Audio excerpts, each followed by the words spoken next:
next week is vaccine week. The world is getting crazier. People are acting more and more insane. The end of the world is tomorrow. Tomorrow. There's only one thing to do when the world is falling apart. Listen to Basil and Gonz as they discuss this week's news and events through the lens of Bible prophecy. You are listening to Canary Cry News Talk. You're listening to Canary Cry News Talk. Today is December 2nd, 2020. This is episode 271, and today, the Splinternet Wars. That's right, and I'm back, baby. I'm your best buddy, Basil. And this is Gonz.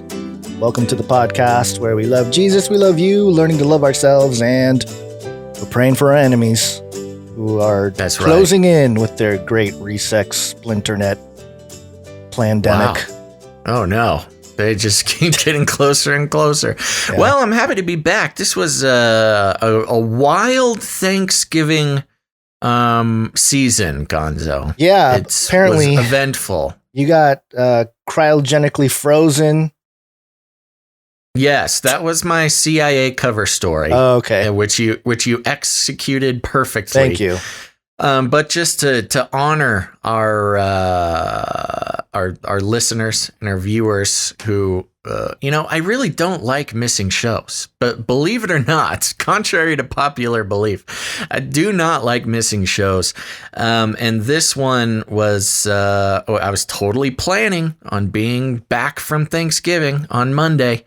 But I was in I was stranded. I was stranded in basically the middle of nowhere. And there was nothing I could do about it. Just nothing at all. There's a lot of crisis management. There was a lot of people who did not like me in their territory. So it was very difficult to find help. The institutions broke down. I truly felt like I was the king of the apocalypse, building my empire from scratch. But I made it back. I made it back yesterday, which was 3 days. I was stranded for 3 days. So it was a little bit longer than I expected. But otherwise, it was fine. Thanksgiving was fine. It's just fine. How about yours? It was fine, yeah. Good time with family and all that. But yeah, I was concerned for you because you told me everything broke down, you're stuck out there, and we had planned to go live. I was ready to go, and we were thinking maybe you'd call in, but nope, no luck. Yeah, things were looking good at first because I got stranded on Saturday, and the show was on Monday, so I thought I could make it work, but it just didn't work. It did not work out. And worst of all, I'm fine giving this away. It was in California. I was visiting family in California, and before I left, I just didn't want to go. Mostly just because I didn't want to go to California. It sounded like a mess. I didn't want to have anything to do with it. And of course, it was pretty much as bad as I could have expected. So I was stranded in California for 3 extra days, which I was very uncomfortable with. I did have sort of moments where I was like, oh no, they're going to get me. They're going to put me in a California FEMA camp and I'm going to just be disappeared. Yeah, well, especially since you were out in the netherworld of California. California is heavily populated up north, heavily populated down south, but there's like a great, it's got a lot of deserted areas. Yes, quite literally. Yes, and I was certainly in one of them, which just made it that much easier to stay stranded. But sure, that's all in the past. I'm here. I'm back. I'm happy to be back. I see you, everybody in the chat. Thank you very much for the warm welcome back to my own. My own podcast. I appreciate it. So, cool. Anyways, I heard you did a pretty good job on the show without me, though. I was missing you because I just have to keep talking. You can't stop talking for about two hours plus. Yeah. So I was at the parts where I was ready for you to jump in. I was like, oh, I have to keep going. That was rough. That was revenge for baby week. Oh yeah. Well, yes, I don't. All is going It's not according to too plan. hard for me because I'm used to doing a little bit of that with the the normal type of Face Like the Sun videos. Yes. But it is a little different when you get into a rhythm, and with, when it's co-host. live too. Yeah, when you're live too. When it's not live, you can edit out all the weird things and awkward pauses. Babies. But yes, bothering when you. you're live, there's less forgiveness. Those watching live caught it, but basically my 3-year-old like snuck under the desk the first like minute of the show, and and she just like popped her head out from underneath the desk, like right as I was in the middle of going live talking to everybody.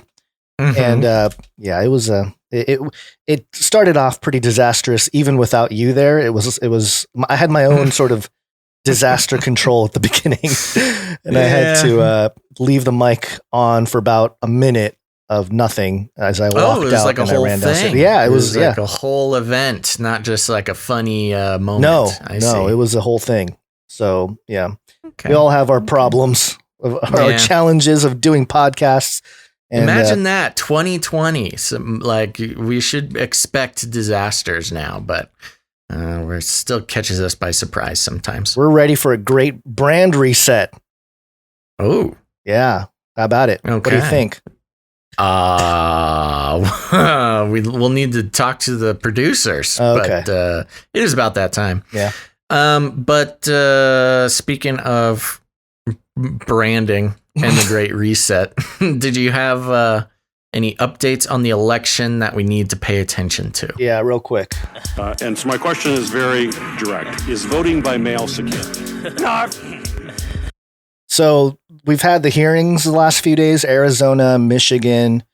There's and a lot of it is, we were talking a few weeks ago, like, hey, just show us the evidence. Right. And there are sworn affidavits.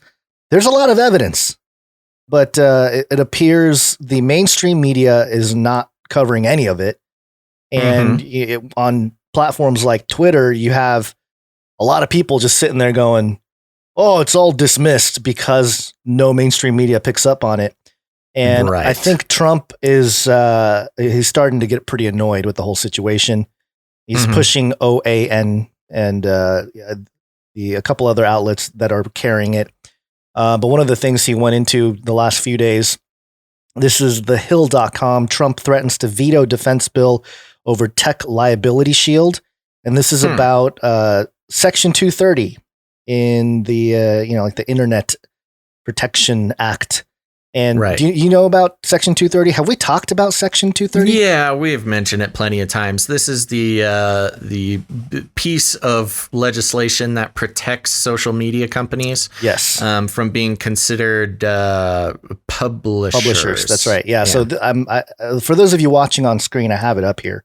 And the part in question in Section 230, it's the protection for private blocking and screening of offensive material. The part in question is Section C, protection for Good Samaritan blocking and screening of offensive material. And basically, what it comes down to is, because a lot of people are kind of misunderstanding what this is. Some people are saying, oh, if Trump eliminates Section 230, then Twitter can ban him. And it's like, well, Right. kind of. But the thing that's happening right now is that because of Section 230, I saw a few. I did a whole deep dive on it over the weekend, and there's like a TED talk with a lady talking about we have to uphold 230. It's our free speech. It's basically like the constitution of the internet. It protects Right. free speech, all this kind of stuff. And yes, on one hand, that's true. And platforms aren't responsible, like Twitter, Facebook. They're not like 100% responsible for everything everyone says on the platform. And that makes sense. It's what allows them to have people post horrible things on their website without them being liable for it. Right. But that's a separate issue from when they start tagging on to posts like this information is disputed, like the whole thing that's happening. Fact-checking. Yeah, the fact checking on every single Trump tweet in the last month, and suspending the who was it? The account of the press secretary, stuff like for sharing the New York Post article, stuff like that. Like that kind of stuff is going into the realm of being an editor, being a publisher, making these decisions. And so when that point is mentioned, people always say, I've seen a lot of social media people say, well, Twitter's a private company. They can do whatever they want. And it's like, no, they can't. And the prime example is that Sandman kid. Remember that Sandman kid that was like, there was a video that went viral of him like facing off, kind of smirking at a native Indian guy playing a drum in his face. And he sued all these news agencies because of it. He won a bunch of money. He won a bunch of money, like millions of dollars. Yeah, so, I think 23 million was what I last saw. Something like that. And he sued a bunch of people, NBC, ABC, CNN, all these guys. And they're all private companies that can publish, they can do whatever they want. Well, no, they can't. And that's kind of the point, I think, that Trump's trying to make. But well, I mean, it's as simple as, tons of companies are private companies. Yeah. Say you have a mechanic shop and you own a mechanic shop, you can't suddenly start selling burgers just because you're a private company. Right. There's licensing, there's, all sorts of reasons why. Well, it's a private company. It doesn't mean anything. There's still laws on private companies. Yeah. And, it's also similar to like if a baker doesn't want to bake you a cake. Yeah. For whatever reason, it's a private company. Such innocent times. They must bake the cake. The government says so. Oh my gosh. Yeah. Those seem like such innocent times compared to now. I know. Remember when that was the biggest story of the year was somebody, not even that somebody baked a cake. It's somebody didn't bake a cake. National headlines. Yeah. And if anybody's curious, Justice, I think it's Thomas Roberts, or no, Justice Thomas wrote a whole thing on why he thinks Section 230 should be amended and fixed to prevent platforms like Twitter from getting away with, this sort of it is censorship, and it's they're hiding behind it right now, but it theoretically, because they'll say, oh, Twitter's not a news agency. Well, they have an entire news section. They editorialize what news people see. And that's why it's pretty crazy right now when you go to the US elections tab in the, like your Twitter news feed, and none of the news feed includes any of the stuff from the hearings, from the court documents that have been, submitted, the Kraken. And none of that stuff is there. And it's just interesting to watch this split happening of the truth. The internet is literally splitting. And that's part of the discussion here with the Splinternet. Yeah. Well, it's been interesting. I don't know if you mentioned it on your solo episode on Monday, but part of the thing that's going on with the mainstream media reporting on it is there are lots of cases being brought up in courts all around the country. A lot of them are getting dismissed, and the media is portraying that as, oh, see, there's no evidence. They tried to make a court case, but there's no evidence. Well, that's not true. Like you said, there's a lot of evidence, but they're not being allowed to bring the evidence because in the court proceedings, they're having issues with standing. And as I understand it, I'm no legal expert, but the way that I've heard it explained is, you can't just bring a lawsuit against anybody. Right. Even if somebody is doing something wrong, you can't sue somebody else for doing something wrong unless you have something called standing, which means you can prove that you are directly impacted by whatever you're suing them for. So a lot of these court cases are not even making it to the point where evidence is even being considered or presented because these court proceedings aren't making it past the standing part, which I don't fully understand who would and who wouldn't have standing in that sort of thing. But that is where it's getting hung up a lot. But of course, the mainstream media is describing that as no evidence. Yeah, and if you want to have an interesting follow, at Code Monkeys with the Z at the end, his name is Ron. He used to be the 8kun or 8chan admin. And now he's just doing some investigating. He's a techie guy. He's doing some investigation on Dominion, and they have like video. This is what's crazy. They have like video, a clear video of a guy coming in, plugging in the USB and plugging into something that's connected to the internet, which is not supposed to happen. And I mean, they have all this footage. And then now you got, people today or yesterday from, I think it was either Michigan or Pennsylvania, having their, again, making public statements about how there was one truck driver that said he had his truck disappear overnight that held the votes and stuff. I mean, it's like pretty crazy evidence. Crazy stuff. Yeah. And they're just, if the mainstream media is not going to take it, then no one's going to care, or not no one, but the majority of the people that would rise up and say something, they're not going to because the mainstream media in a lot of ways either. Right. Have you been following the Project Veritas thing? I saw it. That was pretty crazy. I never actually saw the drop. I saw the notice that they are going. I take that back. I listened to a very small clip that was not very interesting. But so for those who don't know, Project Veritas, who has varying degrees of legitimacy, but still very interesting organization, doing a lot of work. Apparently we're on CNN, the morning CNN sort of executive calls for 2 months, recording insider calls, and recorded a bunch of stuff. And a couple of days ago said they're going to be releasing bits and pieces over the next week every day. So maybe we'll tune in. Maybe once there's a little bit more to look at, we will talk about it on Friday. Well, I was going to just mention, did you hear the part about the 9/11 stuff? That was, that's pretty insane what they were pretty crazy implementing or implying there.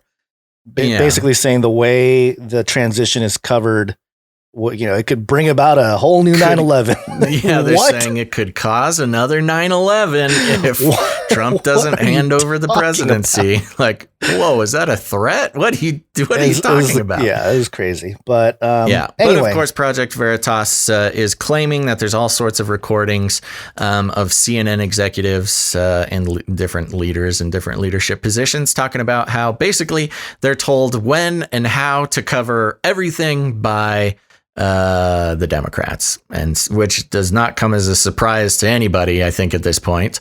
But it's very interesting. So another little detail on the election madness. Yeah, before this is over, we're going to literally have the right-left paradigm is going to prevail, and we're going to have like a Republican internet and a Democrat internet in America.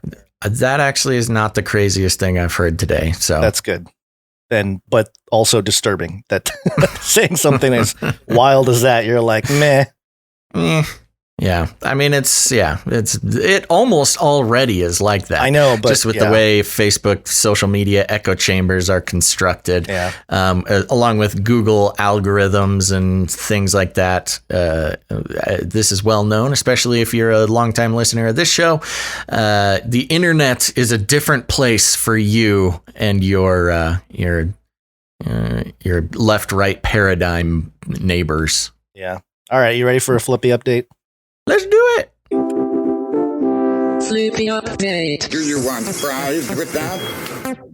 Okie dokie, folks. We're going to do a quick flippy update before we get to the rest of the stories. And for those who don't know, if you're new to the show, flippy is the colloquial name for the disembodied robot arms that are taking our jobs, enslaving our children, and flirting with our spouses. We use talking about flippy to have discussions about how robotics, AI, and all sorts of other nasty technocalypse players are worming their ways into our lives to take control and steal our souls. But today, I got a flippy update coming from popularmechanics.com. This came out last week, right before Thanksgiving, but I thought it was pretty interesting. We've followed Flippy for a long time, which is, like I said, the disembodied robot arms that are taking our jobs. But we also like to talk about Spot. Spot is the robot dog from Boston Dynamics, which can be equipped. They're autonomous and filled with AI and can be equipped with all sorts of tools from hands to claws to scanners to machine guns. But there's been some news with Spot guns. This article is titled, Hyundai wants to buy the robot dog so it can make its cars look like this. Then there's a picture of a concept car, I guess. Looks like a one-seater. And instead of tires, like a regular, good old-fashioned American automobile, this thing has 4 legs. It's a car with legs. I think the legs are supposed to morph between wheel and...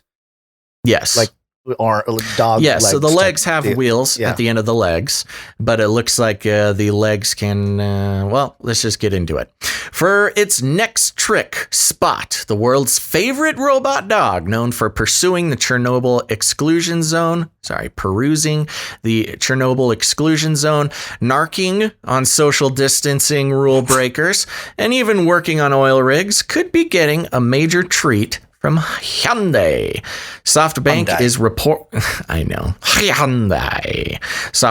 reportedly in talks with the South Korean auto manufacturer to sell off its robotics company, Boston Dynamics Incorporated.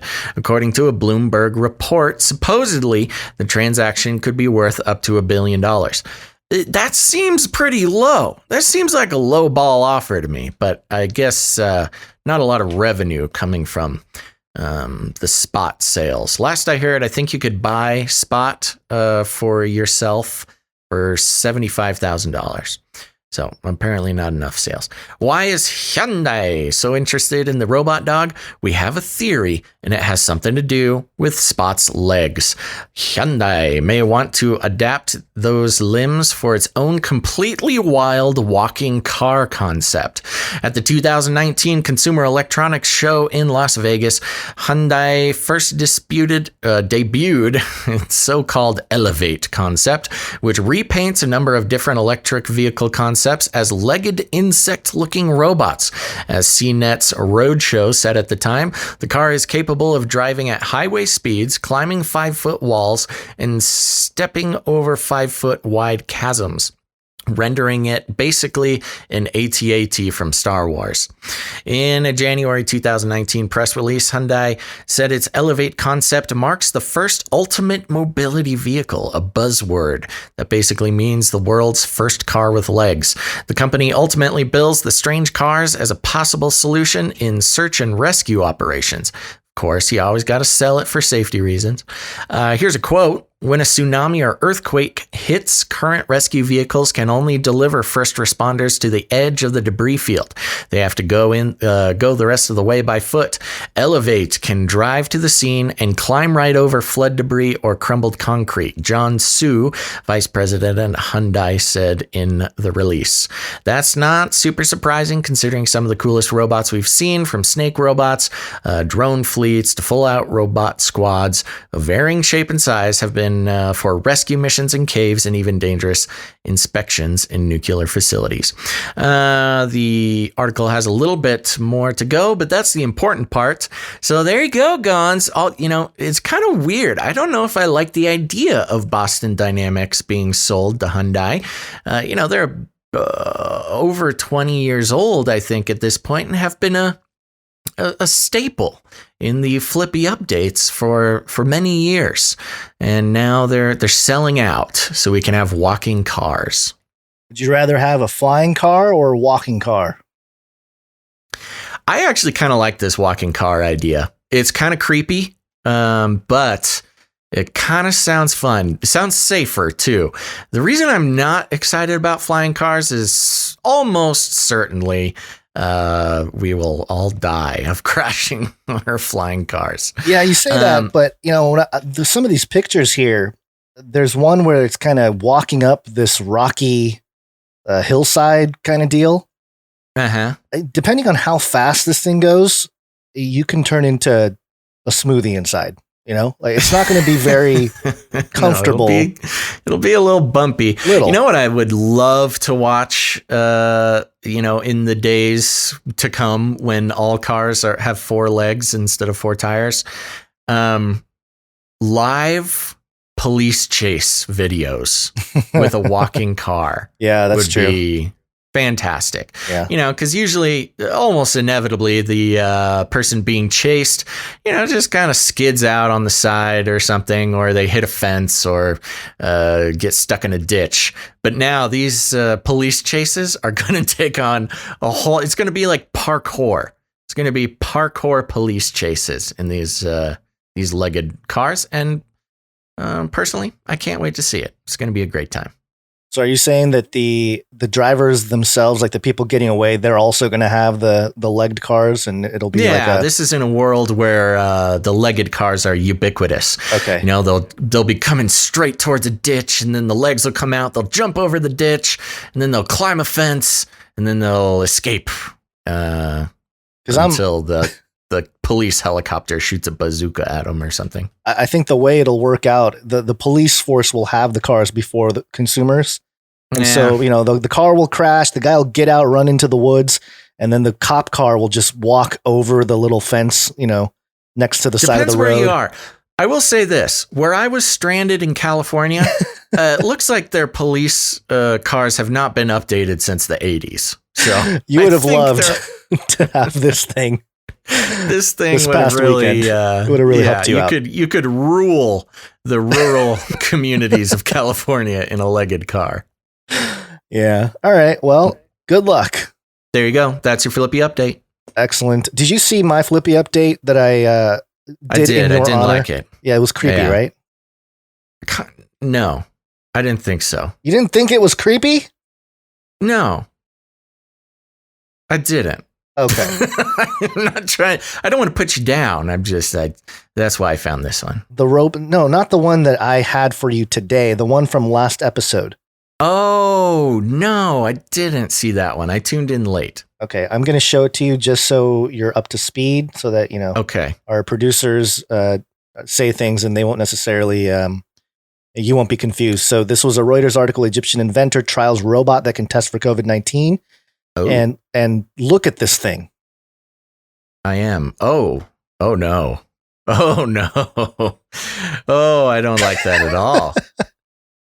No, that's the creepiest Flippy I've ever seen. Yeah. Oh, the face. The face. The funniest part about this article is it interviews the guy who made it, and he says that he tried to make the robot more human with a head and a face and everything to not scare people.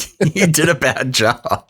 That was kind of the whole point. It's like, wow, man, if I saw this thing, if I was in a hospital strapped to a bed and I saw this thing roll in to like test me, we came up with different things we can do to it. But yeah, anyway, this guy was approaching the uncanny valley, and then instead of making this mistake of crossing the uncanny valley, he just drove his car right off the cliff, and it exploded at the bottom.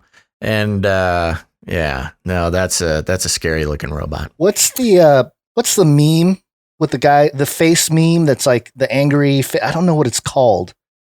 It's like a really simple drawing of a. I'm gonna need more details. Is it the Wojak? The NPC? NPC. Okay. Yeah. That's what they look like in robot form. Yeah. That's an NPC robot for sure. Okay. Anyway. All right. Moving on here. We got some updates. We interrupt this broadcast to give you a brief update. By the end of this timely interruption, you will be thoroughly updated. 33 is the number of completion of the Great War.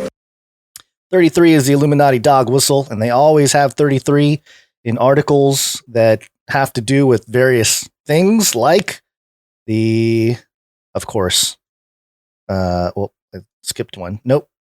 This one. Aha. WBKO.com, Ohio County adds 33 COVID-19 cases on Monday. Of course, perfect. Always. But we also have this one from CNET.com, the 33 best movies to stream on Disney Plus. Oh, hey. Great. That's a great 33 update. Let us know all 33 of them. And of course, we got to decode this 33 thing. Of course, we don't know exactly what they're trying to say, but it always corresponds with something nasty. Well, 33, especially with the 33 Club at Disneyland, there's a closer tie-in with the Masonic stuff there with Disney and all that with 33. So, precisely, it was a little more obvious here. Yeah, they really hit the nail on the head with that one. Yeah. And also another update here, moving on to some different things.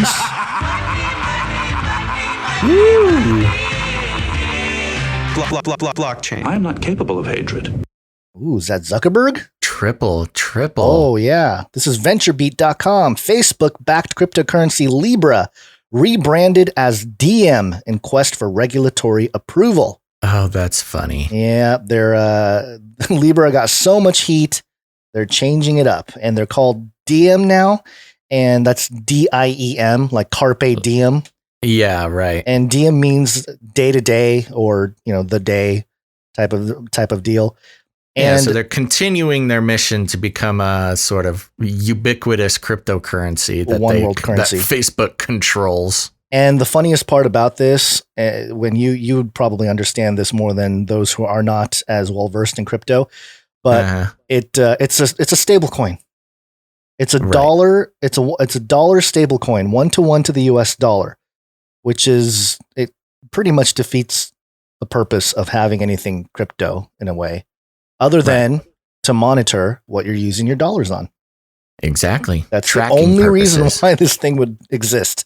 Yep. You can track individual coins and basically read every fingerprint that has ever touched that coin, which is just another part of the oncoming control mechanisms of the new economic age. And the Great Reset. And they just want to keep track of how people are going to be spending, especially on and off ramps to actual digital assets that have, real value. Well, it's the one thing that Facebook doesn't know about you is exactly where your dollars go. I mean, they have an idea if you're buying stuff through Marketplace and following ads.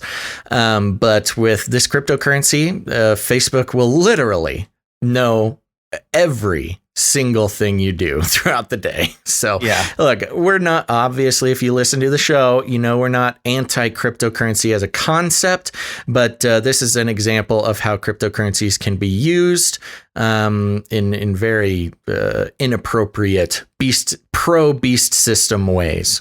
Yeah, precisely. That's going to launch in January. So good luck, everybody. Mm-hmm. Have fun. Yep. Moving on here. Oh, yes, of course. Alien. It's unidentified.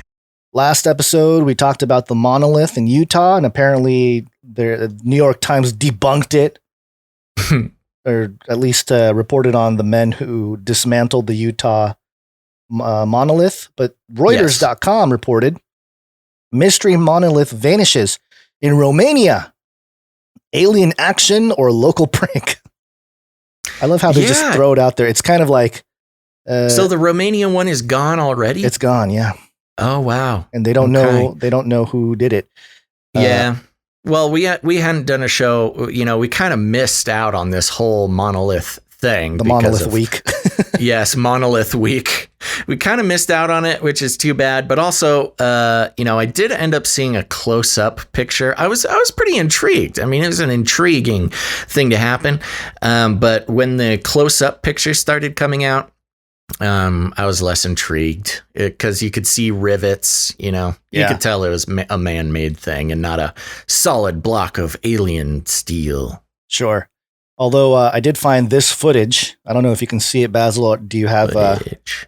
I am now. Okay. Oh, the brushed steel look? No. Oh, no. Okay. Yeah. No, I have this video here of a potential culprit of I did see the one who put the monolith down. It's a Sasquatch. Yeah, it's good. This was great. We solved two mysteries at once. It's Sasquatch walking through the forest and putting up his own little monolith. I do gotta say, we have some very, very devout Sasquatch enthusiasts who come into the chat every single show. And, we don't give them enough attention, Steven being one of them. So here's your shout out, Steven. There's the Squatch. There's the Squatch. We're not Squatch shills. We're not trying to hide the truth. We found it. And he definitely is responsible for the monolith. This one, not very well done, though. Kind of like, it looks like a ladder. No, this something. was a prototype. Oh, it's a prototype? First prototype? Okay, yeah. A lot of tinfoil, looks like. Mm-hmm. Somebody got on this pretty quick, and they just had a Sasquatch suit laying around. This is somebody who bought a Sasquatch suit like 5 years ago and hasn't worn it in a while. It's like, oh, okay, finally I can make a video with this thing. Quick, Deborah, get the tinfoil. Yeah, I'm sure that was an exciting moment for whoever put this together. All right. Well, also, the New World Order is here. Oh, it's the New World Order. It's here. We've been tracking all the various countries that have been talking about Build Back Better and the Great Reset, and Egypt has joined the fun. This is dailynewsegypt.com. COVID-19 accelerates reforms to build back better through inclusivity, Egypt's Al-Mashat said. His current development financing portfolio has 13 projects. You guys remember the number 13 and its significance to Osiris. And it's targeting gender equality as a main thing. So there you go. Egypt buying in. Yeah, it's weird. We knew that was going to happen. Yeah, but it's just strange how it's almost like they're taking turns, like all these countries. Like the dark pope at the top or whatever, the Antichrist is like your turn to virtue signal to the world with Build Back Better, and it would be interesting. Yeah, it would be interesting. I don't know. Maybe somebody has already done this, but to put together a timeline of Build Back Better disclosure. And see which countries came out when and in what order. Yeah. Maybe there might be some sort of pattern there. For those very particular listeners who are looking for a new conspiracy project, that might be an interesting one. Yeah. If you do it, send us an email. Yeah, that'll definitely be time consuming. Certainly, I don't have the attention span to do it, but somebody out there does. Yeah. And you want to probably do it before the internet completely splits. You don't want to be caught using the other people's internet. Oh, no. And one of the things that we talked about a few episodes ago, and I don't even know if we talked about it on the show. Now I'm getting confused. I don't remember anything about. Oh, I'm sorry. Are you moving on to the next update? Yeah, the next update. Yeah. Yeah, I've never heard of this. So. Oh, okay. All right. Well, let me set it up then. The race wars. Race wars. Race war. I've warned you and warned you and warned you. I think it was actually a tweet that I sent out because I obviously I feel a little bit more responsible or do something about the situation where one of the new leaders in Japan came out and said that they're going to be pushing the multicultural aspects or bringing in different cultures into Japan so that it becomes more multi or diverse in their cultural whatever. And that's sort of which is it's pretty 180. It's kind of a 180 shift. It's for a big time shift. Yeah, it's a big time shift, and it's really here it is. The Japanese foreign minister announces plan to transform Japan into a diverse, multi-ethnic society, and that goes against everything that's like a nation like Japan, who's very nationalistic. They're very consistent with. And maybe to a fault to some degree because, they can be sort of racist. Well, there's a lot of pride. Yeah, there's a lot of pride. A lot of national pride. Sure. And I get it. There's some issues with racism in that regard. If, people that are half or whatever, they get discriminated and stuff like that in Japan. Is that true? Does that happen? Yeah, it happens. It happens. Oh, interesting. But again, it's the sort of. That was just America guns. No. It happens everywhere. Okay. But it is sort of the byproduct of having a national, like an actual national pride, you can say, or nationalism. But that's being broken down, and some of the evidence is showing up here. Al Jazeera, Japan, Nike advertisement on bullying, racism faces backlash, boycott calls. And again, I won't. In Japan? In Japan, yeah. So they did a Nike advertisement saying like, oh, you can't bully Don't racists. be racist. And yeah, a whole bunch of people in Japanese were not happy with the whole thing, saying, wait, just to get clarity on what you said. Okay. You can't bully racists, or you can't be no, racist. you can't be racist. Okay. The Nike was saying, I think here, let me read some of it so that a video advertisement from Nike Japan against bullying and racism that features biracial athletes and other minorities, such as those of Korean descent, has prompted a sharp online response, including calls to boycott the company. The commercial, Really? Yeah, the commercial "Keep Moving Yourself, the Future," released on November 30th, shows several teenage girls bullied in school over their race or other differences, but who ultimately find confidence through their prowess in football. And then people just responded with different reactions here. One of them said, "Nowadays, you often see one or two people of different nationalities going to school perfectly peacefully. That's the one that's prejudiced is Nike," which is that is kind of I don't think it's as. Did they just not like being called racist? I think I think the Japanese citizens here have a point, because realistically in Japan, if you're from another country, they treat you well. When I went to Japan with a friend who's Irish descent a long time ago. This is when I was a kid. He wore a Superman shirt. My goodness, Superman, pictures. Back then it was, Kodak I mean, I gotta cameras. say, I went over to Japan for a while when I was younger, and I felt like a celebrity, man. It was awesome. Yeah. So they treat them well. So when Nike does this type of thing, and they're like, "Oh, bad racist Japanese people," I think the response is going to be like, "Hey, hello, what are you guys talking about?" And another asked, "Is it so much fun to blame Japan?" That's such a Japanese way of saying it, Yeah. But here's a funny story. I've not told this story. When I was in Japan, I was doing some ministry work over there when I was very young. I mean, my early teens. And a nice Japanese girl proposed to me. Oh, wow. Yeah. I got my first marriage proposal when I was like 13 in Japan. It was great. "Take me to your homeland. My slave master beat me every day." Oh, stop it. Stop I it. know. "He make me cook." Okay, sorry. I was actually kind of sad because she gave me a ring and everything. Oh my gosh. I know. I had it in like a little, you have your shoebox full of memories or whatever. And I don't know, must have been about 10 years. I opened that box and it was gone. Somebody stole my proposal, my wedding proposal ring. Okay, and this is the thing. Okay, so Japanese sports fans have celebrated Osaka, who counts Nike as a sponsor and makes a cameo appearance in the advertisement. But she was once depicted as a cartoon character by another sponsor, Nissan, with pale skin and light brown hair, while a comedy duo said she, quote, "needed some bleach." So, yeah, okay, pretty awful, but comedic duo saying it in Japan. Okay, all right, whatever. But anyway, I just thought it was pretty funny that, or pretty weird, or not weird, I guess obvious that, the Japanese foreign minister would announce this plan, and then within a week or a couple weeks, we have a story of Nike trying to push this thing, in Japan, and already a backlash. Yeah. And I'm going to be with the Japanese people here. Let's preserve the culture as much as possible, and that doesn't go for just Japan. That goes for all other, nations out there trying to preserve their culture. I have no problem. I think that's a good thing.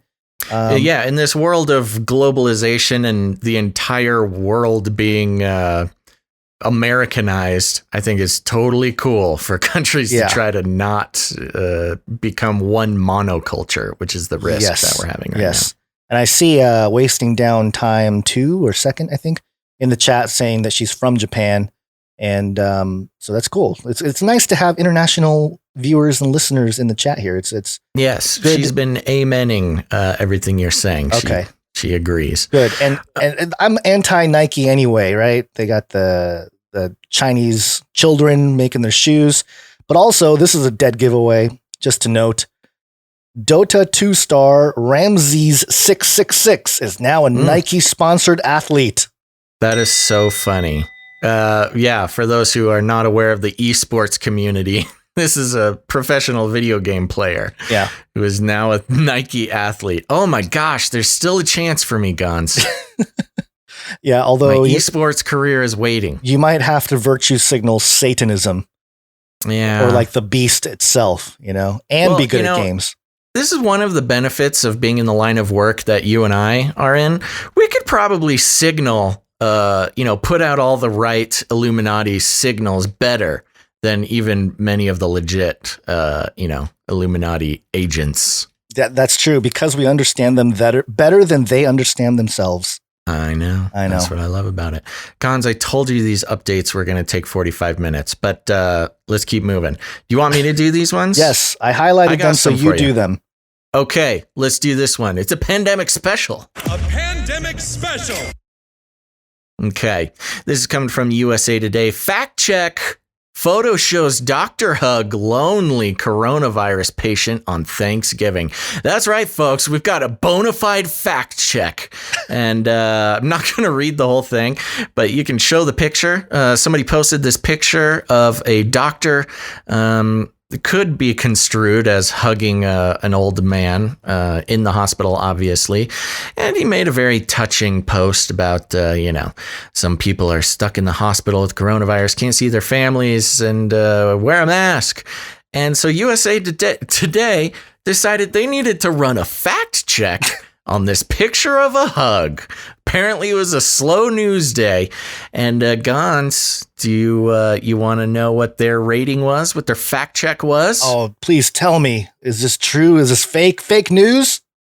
Fact check says true. This is a real picture of a real hug. It's gotten to that point, I guess. I know. What kind of ridiculous world are we living in where USA Today, a multi-million, if not billion-dollar media company, has to pay somebody to fact check a hug, a picture of a hug, and apparently it wasn't even worth it because it was true in the first place. Who was questioning this picture of a hug? All right, moving on. But there you go. There is one update. Gons, I'll show you how to shoot through these updates. We got another pandemic special. You step on jingles is what you do. No, that was your timing. A pandemic special. Okay, this one is coming from CNN Business. Oh, let me turn off that. Fake news about a COVID-19 vaccine has become a second pandemic. Red Cross chief says. Oh, no. This has been an interesting sort of development about how bad information is another pandemic. And it's been coming out from several different sources, but they just keep piling on. Now with the Red Cross chief, COVID-19 vaccines are fast approaching. We'll get to that in a second. But a second pandemic might impede efforts to recover from the first, according to the president of Global Humanitarian Aid Group. The second pandemic, fake news about those very vaccines. This is it seems funny, and it's kind of poking fun at it. This is actually a very dangerous rhetorical move that's being played here, in my opinion. For a year now, we've been, terrified by this word pandemic. Not just terrified, mind controlled. It has split society. It has severed family ties. Friends are now enemies, all because of this word pandemic. Legislation is being put into effect. Governors are overreaching their legal authority in their states, all because of this word pandemic.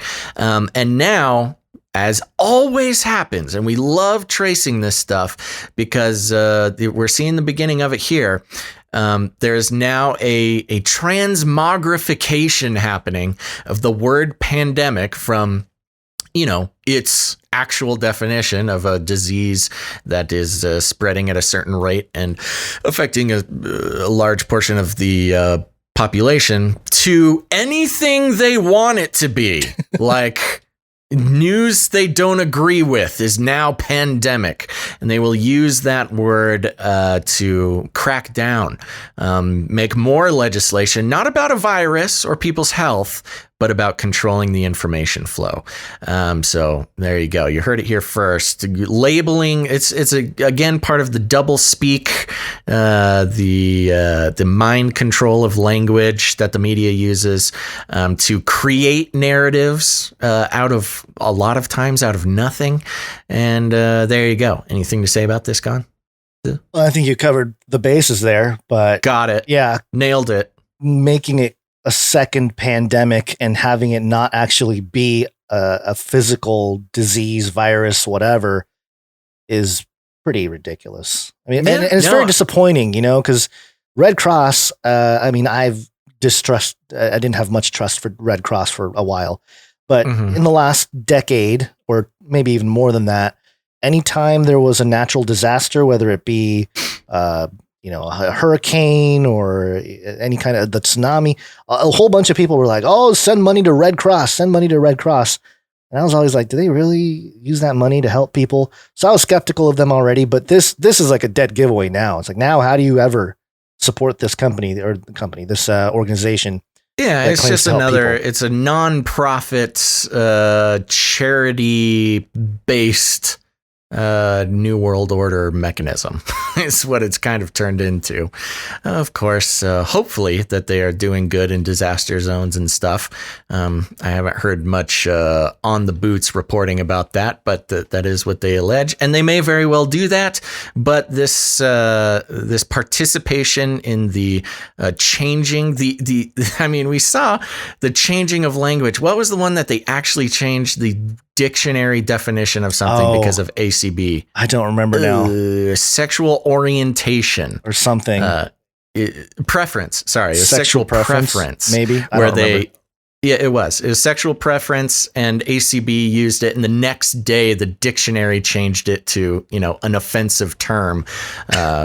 So, you have all these organizations participating in the manipulation of language that will inevitably be used for more grasps of control. But we have another pandemic special update, Guns. Before we go on to that one, the quote from the guy from the Red Cross here is that it's a parallel pandemic. They have to defeat the parallel pandemic of mistrust that has consistently hindered our collective response to this disease, and that can undermine our shared ability to vaccinate against it. That sounds to me like a declaration of war. Yeah, it's literally like these people have hindered our ability to help people. It is really messed up. You are actively killing people by having different ideas than us. Yeah, it's ridiculous. All right, well, next one. A pandemic special. Okay, this one was fun. This is coming from MSN.com. It was originally popping up on Fox, but just for fun, I looked for it in other places. And we hadn't talked about MSN in a while, so here we are. CDC director, school is one of the safest places kids can be. Oh my gosh. This is part of why I grabbed this one. It's a mirrored article from the Daily Mail, but I just loved one of the safest places kids can be. Schools are among the safest places that American children can be amid surging cases of coronavirus across the country. Centers for Disease Control and Prevention Director Dr. Robert Redfield said on Thursday night during a rare White House coronavirus task force briefing. He called school closures an emotional response to rising infection rates. He said that data does not support the notion that closing schools reduces coronavirus transmissions. So that's all you really need to know. I mean, I'm just not going to waste our time by reading the rest of the article. I'm sure somebody will have a problem with that, but read it for yourself. They break down some of the numbers, but you know what I love, Gons? Throughout at least the past 6 months of the pandemic, the CDC has been the best source of information guarding against what governments are trying to do. Like lockdowns and yes, yeah, lockdowns, masks for a while, now school closures. It's like the government, whether it be state or oftentimes federal, they're trying to lock everything down. They're trying to create their new world order. And the CDC repeatedly is like, no, guys, don't worry about it. We listen to the good liberals. We are the bosses when it comes to this. You don't need to close schools. You don't need to do all these lockdowns. You'll be fine. And governments are like, no, we must gain more control. They're just like, hey, we're just going to take the safe road and we'll go ahead and lock down and destroy businesses and all that. By the way, did you see there was a guy, people have been arrested in recent days in Canada, and they shut a place down in New York. A guy that was just trying to run his business. Lockdown stuff? Yeah, lockdown stuff, like anti-lockdown. Yeah, I saw that guy who owned a gym who was being fined $15,000. Is that the one you're talking about? Was it a gym? Maybe it was I thought it was a restaurant. I saw one, I don't know. I thought I saw one where a guy owned a gym and was just ignoring lockdown. And he got a $15,000 bill or something from the government. And he just rips it up and throws it into the air. He's a hardcore guy. I am not going to mess with him. If I was a cop ordered to go arrest this guy, I would not mess around with him. They're going to have to roll out the Hyundai robot legs walking. It's the 4-legged robot car. So there you go. There's your pandemic special updates. There is an interesting thing from the perspective of the left that they can point out an inconsistency with people on the right in this right-left false paradigm, because a few months ago the left liberal Democrats, they were all saying defund the police, and the Republicans were like, no, blue lives matter.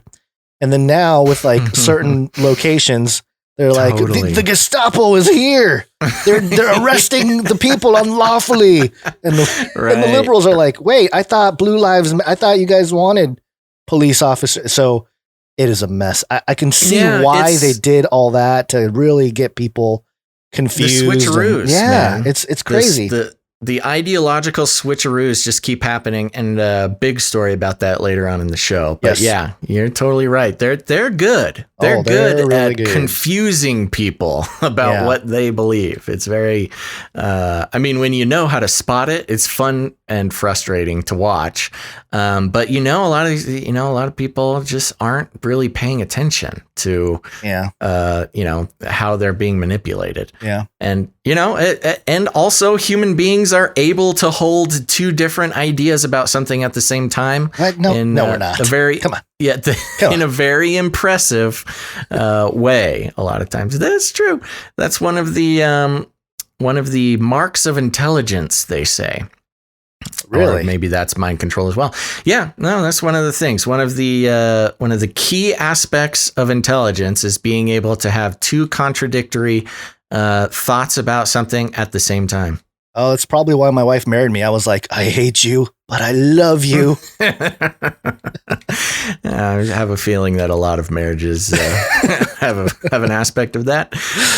Okay, one last update here. You want me to take it? Let me do it, because I'm going to launch you into the vaccine. Vaccine thing. Vaccine. Whee!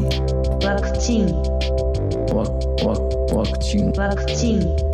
This is MarketWatch.com. 100% of Americans that want the vaccine will have had the vaccine by June, says Operation Warp Speed official.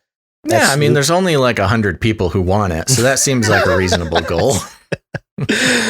Lieutenant General Paul Ostrowski tells MSNBC that more than 300 million doses will be available well before then. So there you go. Those who want it will get it.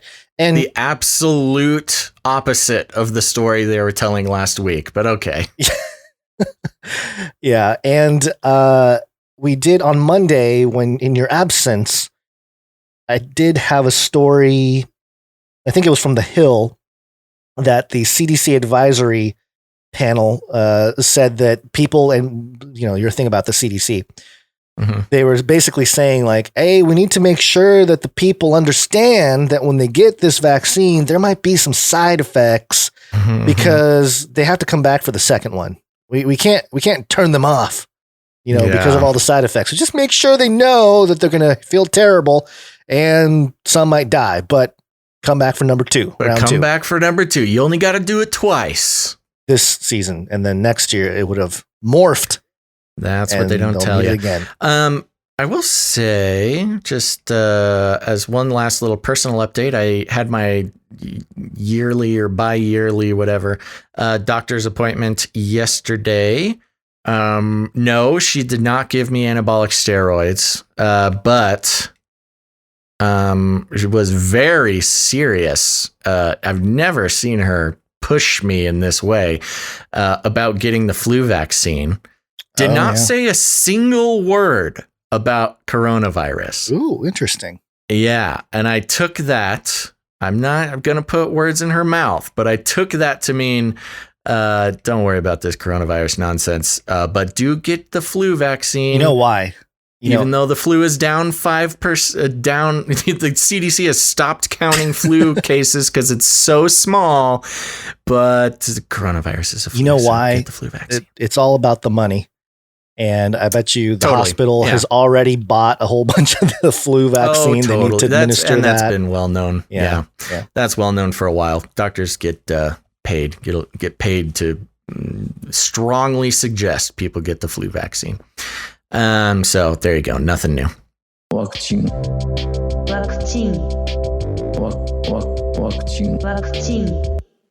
Oh, our UK friends.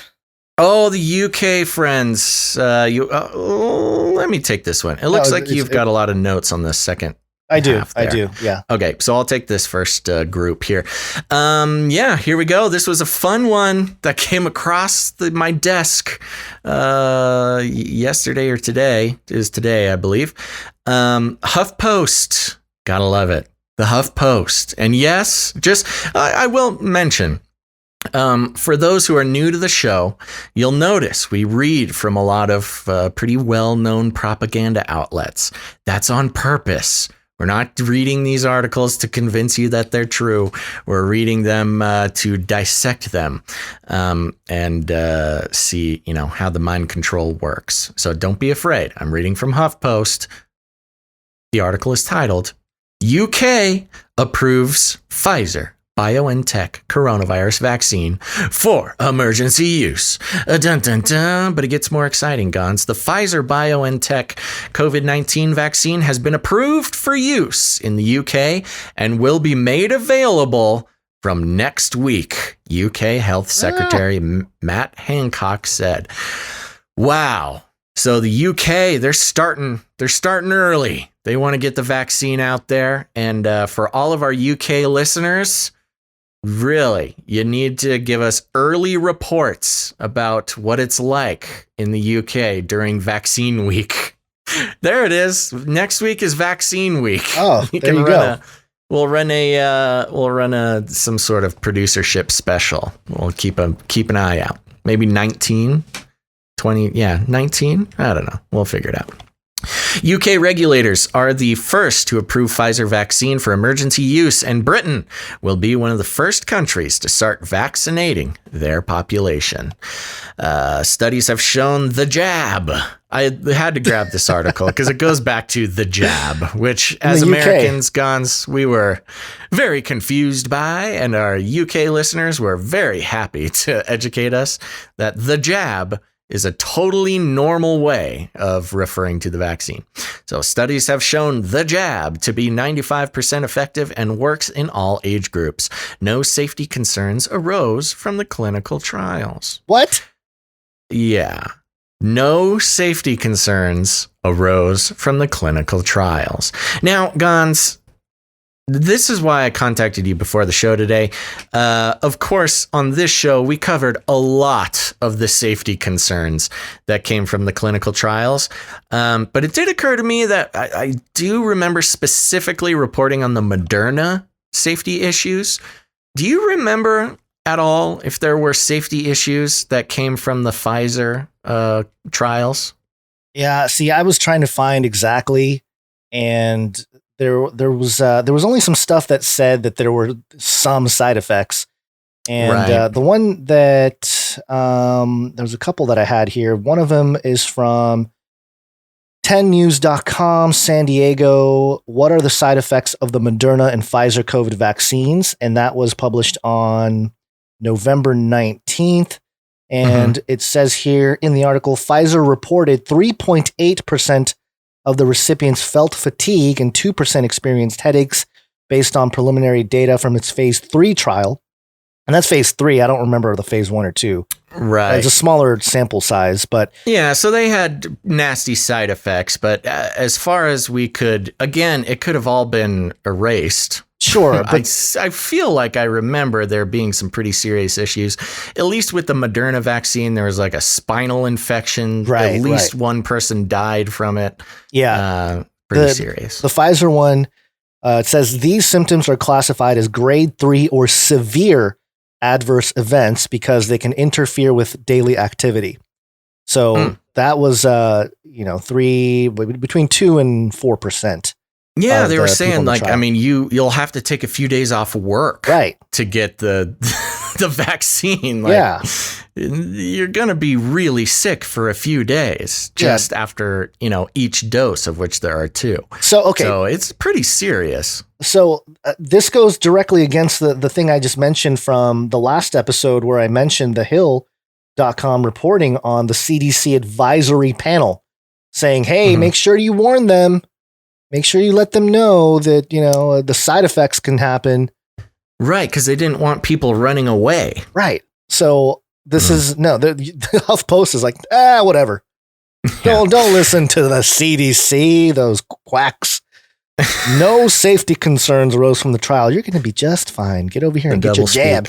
Get your jab. Double speak is really impressive. Jab. The article continues. U.S. and European Union regulators are reviewing the Pfizer shot along with a similar vaccine developed by Moderna. British regulators are also reviewing a vaccine candidate developed by Oxford University and AstraZeneca. AstraZeneca had some bad stuff happen in their trials too. The U.S. Food and Drug Administration is set to meet December 10th and decide whether to recommend the Pfizer vaccine for emergency use. The first shipments of the vaccine will arrive in the U.S. on December 15th, CNN reported. The UK has secured some 40 million doses in total, with 10 million due in the country by the end of the year. People will need 2 doses, meaning enough has been bought for 20 million Brits. The shots will have to come to Britain from the company's distribution center in Belgium and need to be stored at minus 70 degrees Celsius. Oh, this is the one that has this crazy refrigeration thing. Yeah, it's the mRNA vaccines. Yeah, oh no. Hancock told BBC Breakfast on Wednesday morning that 800,000 doses of the vaccine will be available next week, with several millions more arriving throughout December. He added, quote, "Will then deploy at the speed that it's manufactured." And the manufacturing is, of course, being done by Pfizer in Belgium. So that will determine the speed at which we can roll it out. Sir Simon Stevens, chief executive of the NHS, that's the National Health Service in England, said the vaccination program would be the, quote, largest scale vaccination campaign in our country's history. Ooh, Hancock tweeted, "Help is on the way. The Medicines and Healthcare Products Regulatory Agency has formally authorized the Pfizer-BioNTech vaccine for COVID-19. Quote, the NHS stands ready to start vaccinating early next week. The UK is the first country in the world to have a clinically approved vaccine for supply." On the challenge posed by the need for the vaccine to be stored at an ultra-low temperature, Hancock told Sky News, quote, "This is a challenging rollout and the NHS in all parts of the UK stands ready to make that happen." Do you think it's at negative 70 degrees Celsius as it's being injected into you? There's no way. That would kill you, right? Yeah. There's no way that would freeze your veins on contact. It'll be like that's my hunch. I'm no expert, but it'll be like The Freeze. Remember Arnold? Mr. Freeze. Mr. Freeze. Yeah. What was his line? It's getting cold or whatever. Yeah. Chill out. Chill out. I like how that was your go-to witty pun. It's getting cold. I don't know, but Pfizer had a history. I think in like the 1990s, there was a vaccine thing that they did in Nigeria that like killed people and maimed people. It's a classic. And so, of course, in the last few months, they had a Nigerian doctor come out and say, "Oh, we're so excited about the Pfizer vaccines." Oh, did they? Yeah. Wow. Yeah, there was a while there where a lot of African countries were sick and tired of being experimented on, which I totally support them for that. Yeah.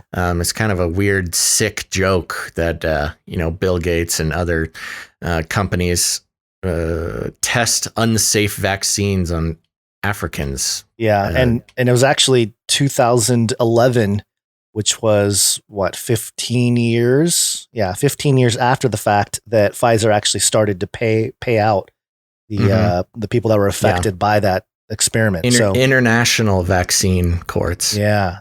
So, Peace, Love, Joy, and Purple in the Twitch chat says, question, can you still get C-19 after getting the vaccine? I don't know. I'm not a professional, but the professional Dr. Fauci says yes. So, yeah, you still need to wear masks. I'm not. Do we have that clip? I'm not spreading fake news, right? No, He we don't. said even after the vaccine, there's still a big risk, right? Yeah, he said there's a big risk. I think that was the whole thing where he said, now is the time to do what you're told. Yes. Yeah, it was the same event, laugh, I think. Man. Yeah.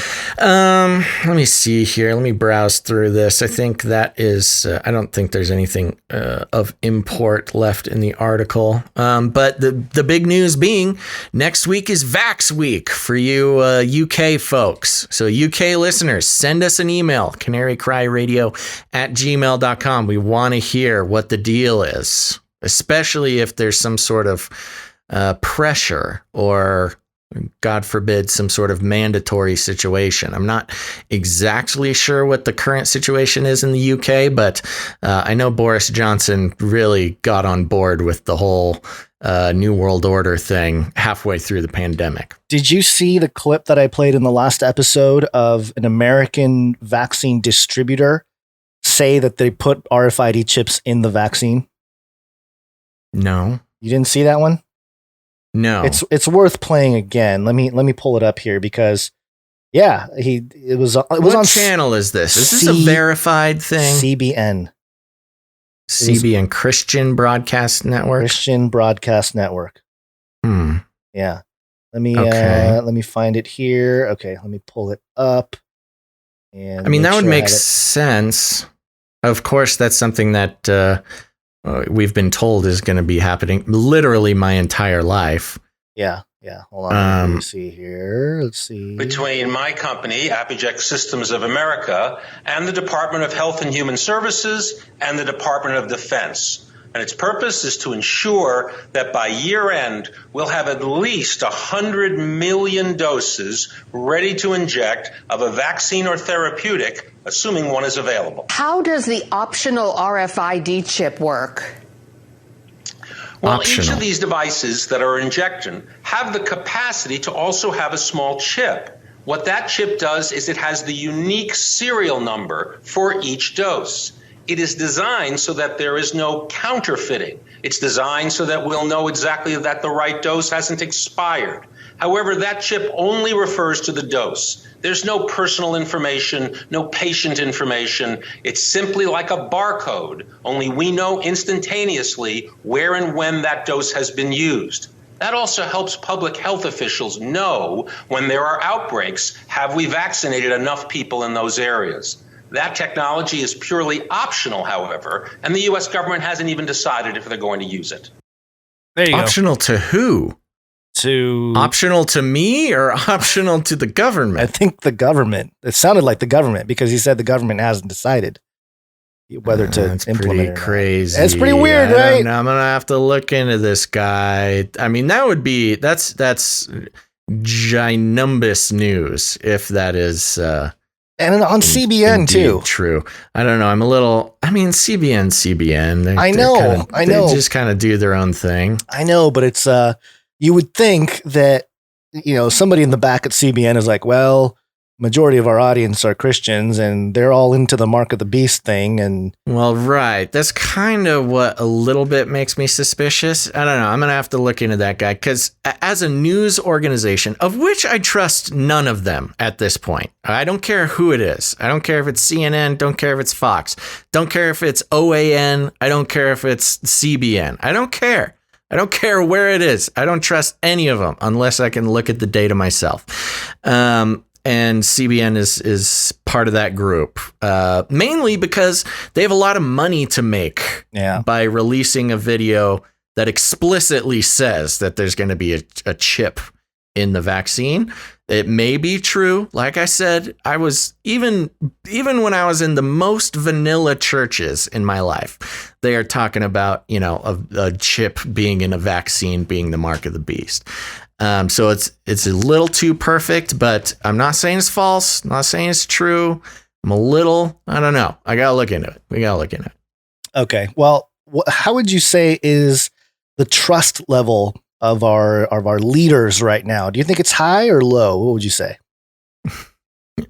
You mean me personally? You personally, just your take on the culture, American culture or world culture, whichever one you'd like.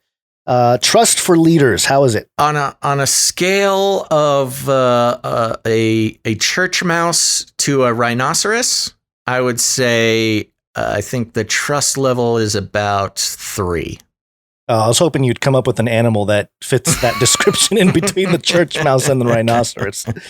Okay, so I don't think generally there is a lot of trust right now. I think obviously it's different in geographical regions and political affiliation, but I don't think there's a whole lot. Yeah, well, there's one organization that would agree with you. A new world order can emerge. The New World Order agrees with me. The World Economic Forum.org. Oh, finally something we can agree on. 3 ways to fight corruption and restore trust in leadership.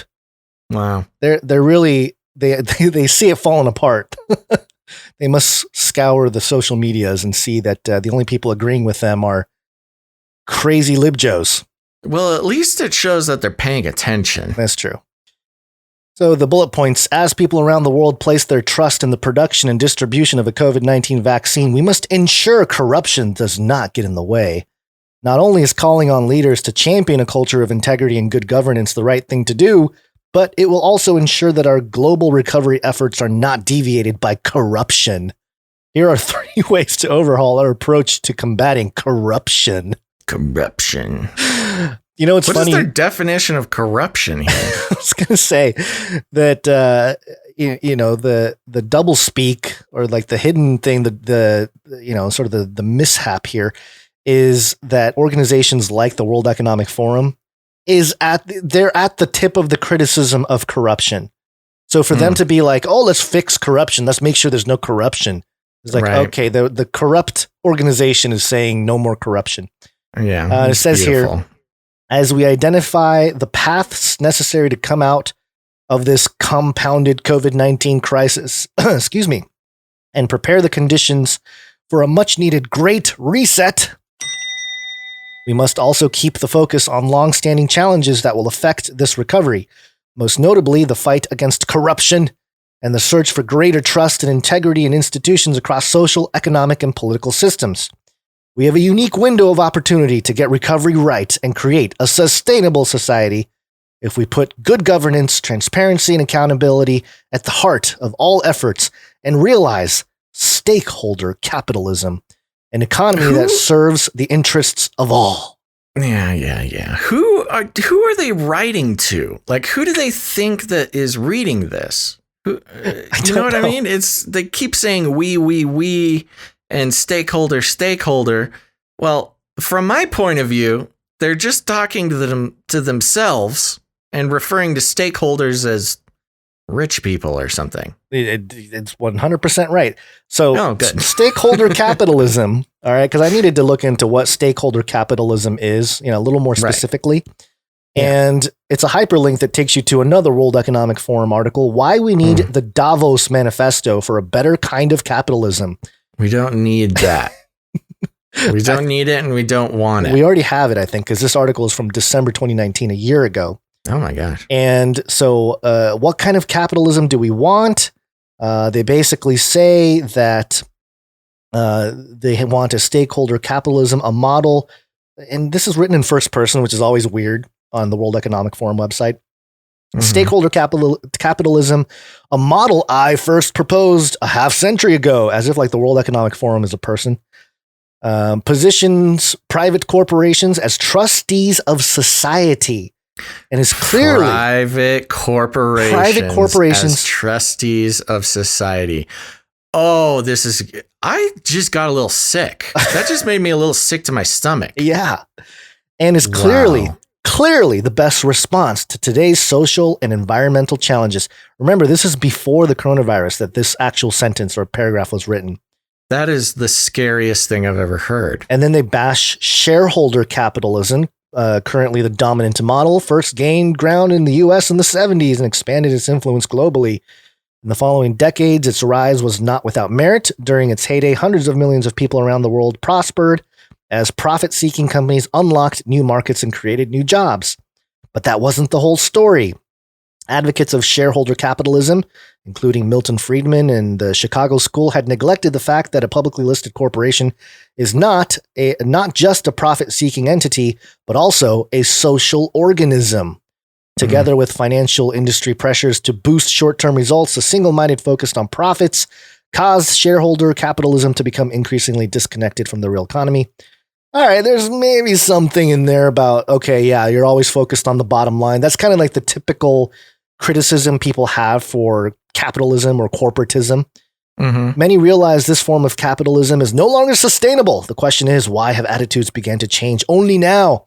And then they get into the Greta Thunberg effect. Only now. The Greta Thunberg effect. In effect now. How dare you?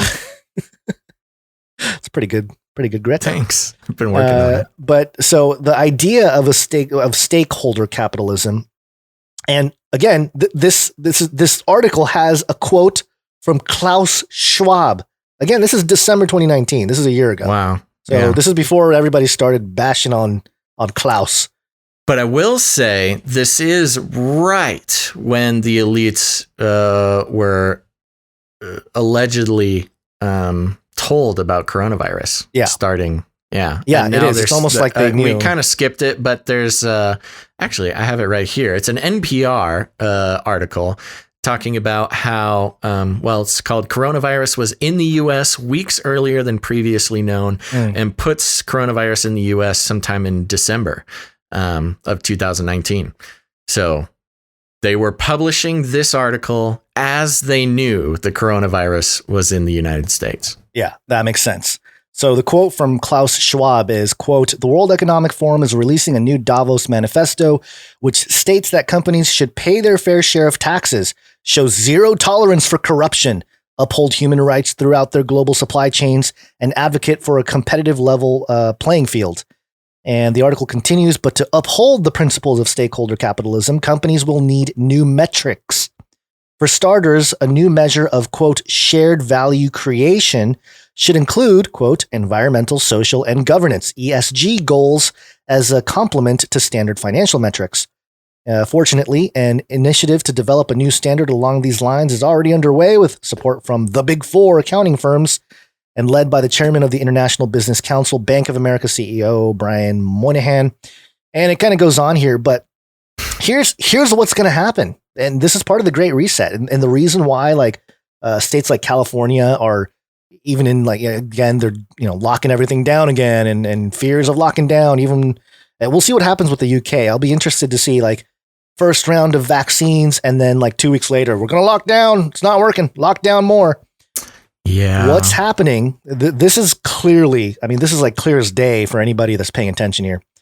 They're destroying the middle class, obviously. the mom and pop shops aren't able to work anymore because they're being basically shut down. And the big chains, the Costco's, the Walmarts, they're the only ones open, right? So why are we allowed to go to Costco and wait in lines like slaves, but we can't go down to our mom and pop shop because they want to destroy that middle class? But here's the other part. So they want everybody poor, but here's the other angle to this. They want to tax the big corporations, right? They want to tax them to death for the wealthy people that actually have assets. So that's why the whole Joe Biden, if you have more than $400,000, then you're going to pay 65% taxes, right? So it's almost like they are grabbing everybody from both ends. They're destroying the middle class, but also they're making everybody poor that way. And so the poor people are like, yeah, we need reform, and then that creates this justification to tax the wealthy. Not just the corporations, but the people that actually have assets, the wealthy people that have land and all this stuff. They'll be taxed to death. And then now the control mechanism is complete. They have it from both ends. Well, right. And to add a little, just to give it a little bit more of a spin on it too, as Stephen is pointing out, they're talking about if you make $400,000 a year or more, then you'll be taxed. But once they destroy the middle class, $400K kind of becomes the middle class. Right. If you destroy the middle class right now has a definition. I don't know exactly what it is, but I think it's somewhere between per family, 75,000 to 250,000 a year is my guess. But if you destroy that class, that just moves the 400K people, that redefines the middle class, and then you're taxing them. So then you are taxing the middle class 65%. Right. Because of course it's the ultra bajillionaires who are the ones who are going to get away with the most, the ones who own Walmart and own, $400,000 a year. That's somebody who owns a successful, large, mid-sized business. Yeah. That, you're not talking about the Walton family or anything at that point. They're like billions. You're talking, if you have a family who owns maybe a chain of, I don't know, chicken joints or something. And when I say chain, I mean a regional chain. I would even say, see, I think those types for instance, of companies in your area, in LA, making $400K a year, that is the middle class. Oh yeah, that is middle class. Yeah. If you make under 200, you've got a lot of worries. You're scraping by. Yeah, you are scraping by in LA with 200K. Yeah. Which sounds crazy, but that's just the fact of the matter. Yeah. Yeah. So I get a little distracted here, but sorry. Yeah. Let me mention a couple other things here. The actual 3 ways. Number 1 is scale up the deployment of technologies, and those technologies include, in particular, stand out for delivering value for business and governments to safeguard.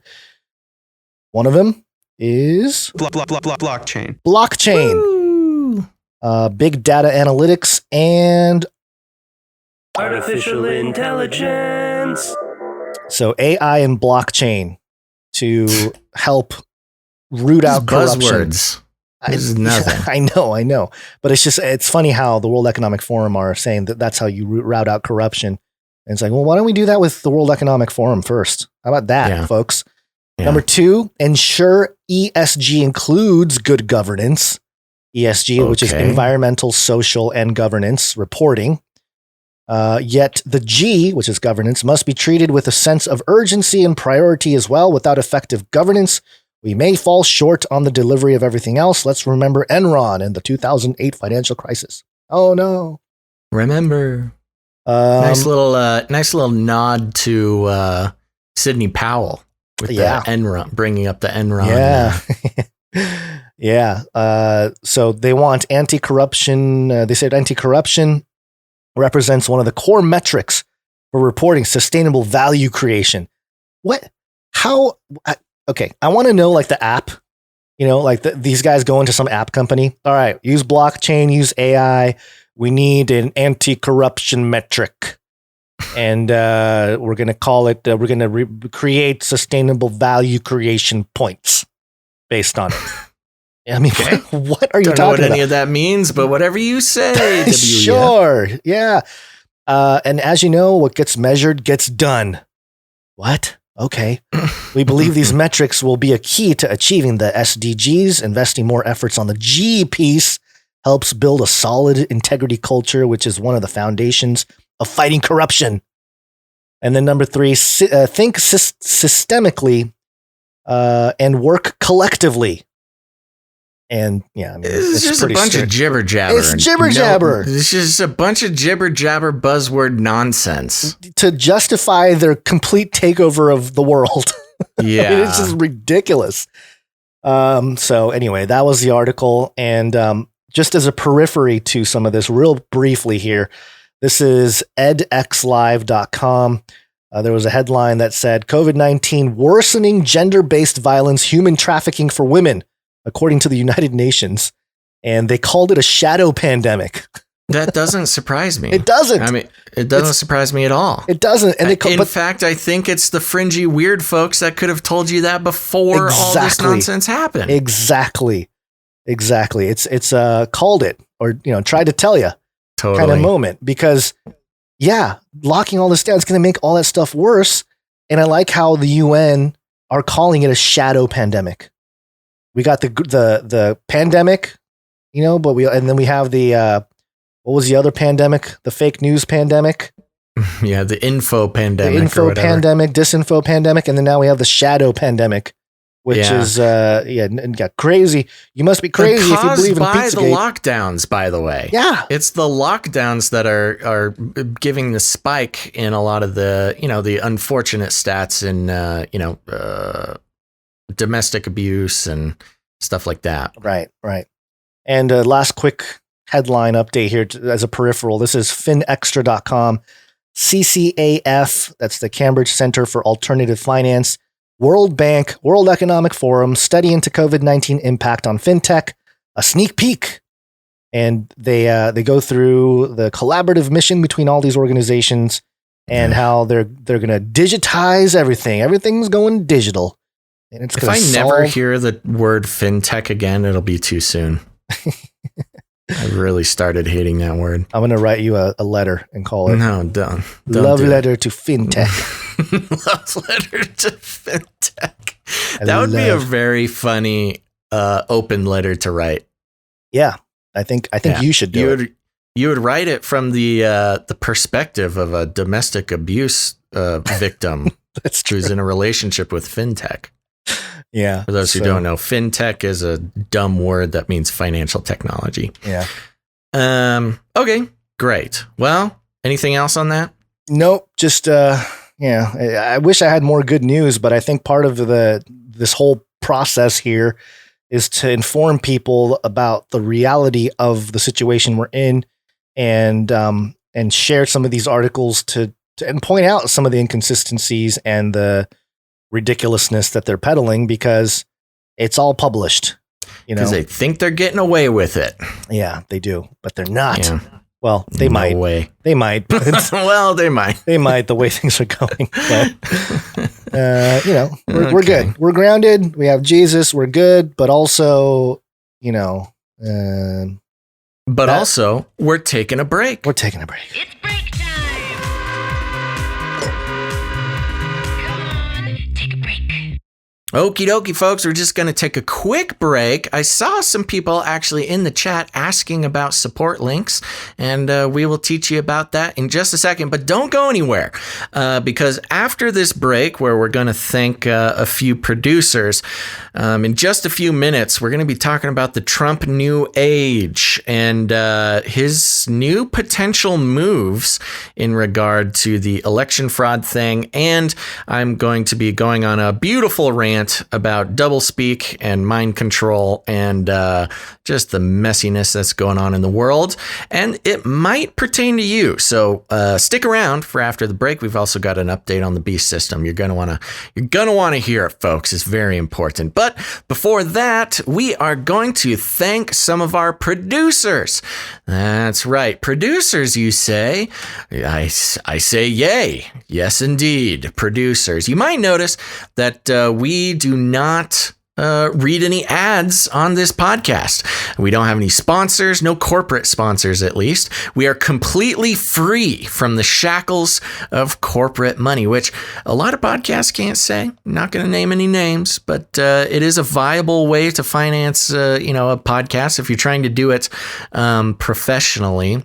But we decided a long time ago that gaining your trust and your attention just to turn around and sell it to an advertiser seemed like an inhuman way to try to, break away from the global theology of advertising.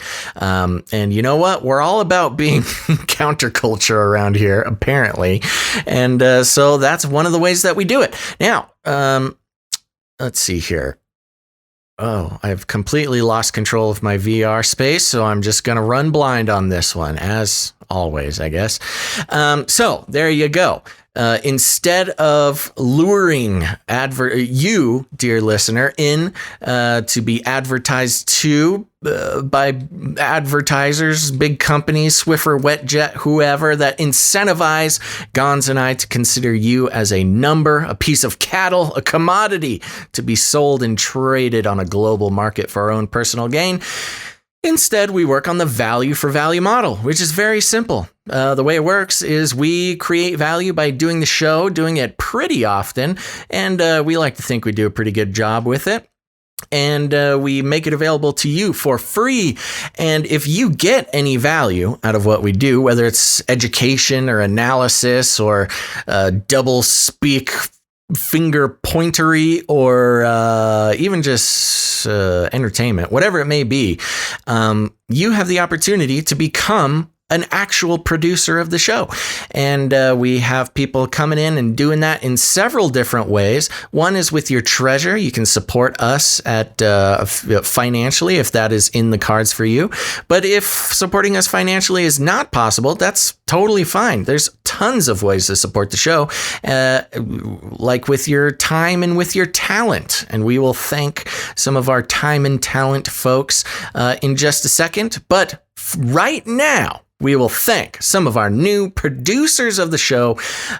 These are real credits. You can put this on your LinkedIn, put it on your resume, give them our email. We will vouch for you.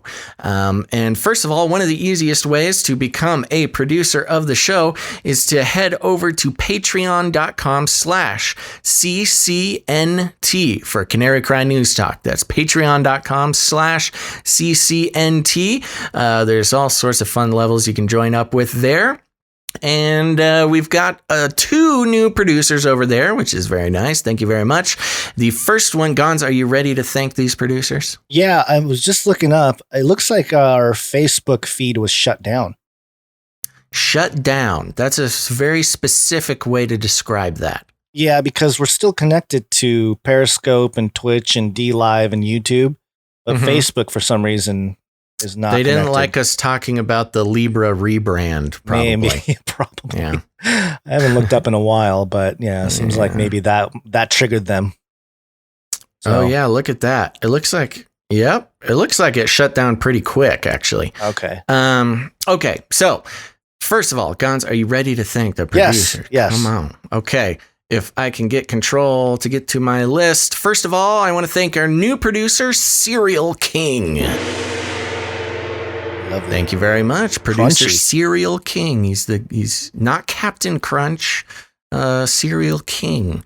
Next, we have an upgrading producer. That's producer Charlie, and she updated to $33. That's right. She's joined the 33 Brigade.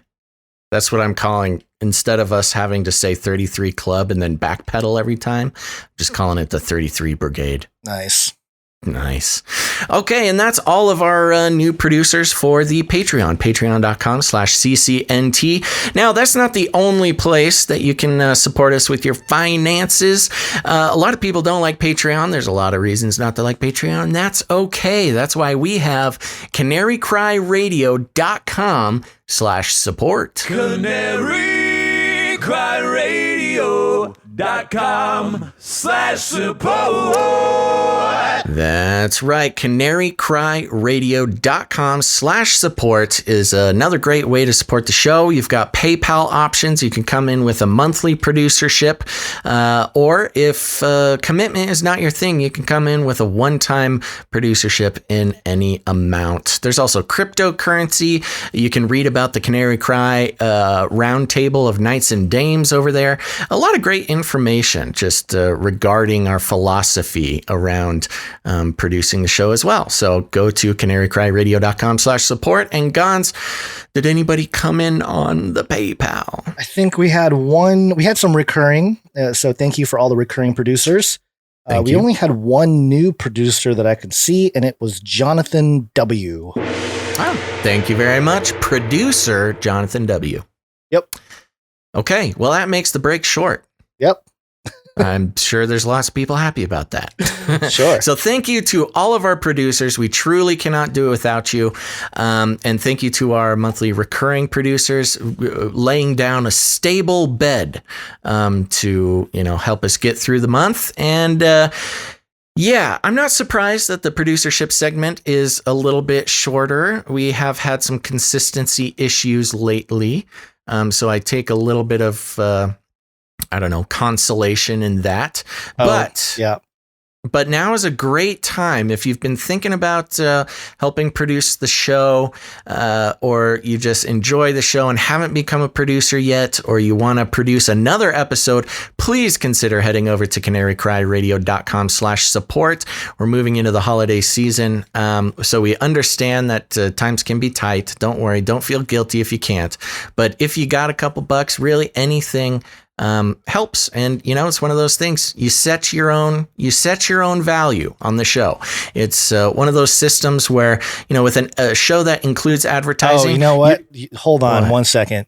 I think I know why we don't have any supporters this week. Somebody's saying canarycryradio.com/support is not working. Canarycryradio.com has been down for over a week. That's why. Oh my gosh. It's still down. I forgot to mention. How did we get any producers? I am not sure, actually, but that would be a good reason why. Well, I think if they go straight to PayPal, they can do it. Truth is truth in the chat. Thank you very much for bringing that to our attention. Yeah. Well, we know that. At least I know the issue. It's the fellow that can help us is really slow on the uptake. Yeah. Well, here's what I will say. If you have PayPal, you can just do it directly through PayPal. I believe our PayPal address thing. Oh, on the screen right now, there is a QR code. Yeah. Aim your smartphone camera at that QR code and press the little link and it'll take you to support us. I hope. Also, if you just have PayPal and you want to figure it out yourself, our email is canarycryradio@gmail.com. That's the associated email. Am I correct? Yeah. Wow. Okay. We got to get that working. I know. There's people out there who want to produce the show. We got to let them produce the show. Okay. So there you go. If you got PayPal, you can do it all on your own. canarycryradio@gmail.com is our PayPal thing there. Okay. But finances is not the only way. Your treasure is not the only way to support the show. You can also become a producer by giving us your time or your talent. Gons, tell us more. You can support the show with your time and talent. And one of the ways to do it is with a jingle. We've gotten jingle submissions every once in a while, and they're all fantastic. We just ask that you do them as show-related content, although we do love past content that you may have produced that has to do with topics of the show. We want something a little more specific. We're greedy. Or maybe just very specific. Which is more particular. Something that has to do with the show. It's a great opportunity when something comes down the pike, down the line. Like, for instance, Klaus Schwab and the World Economic Forum.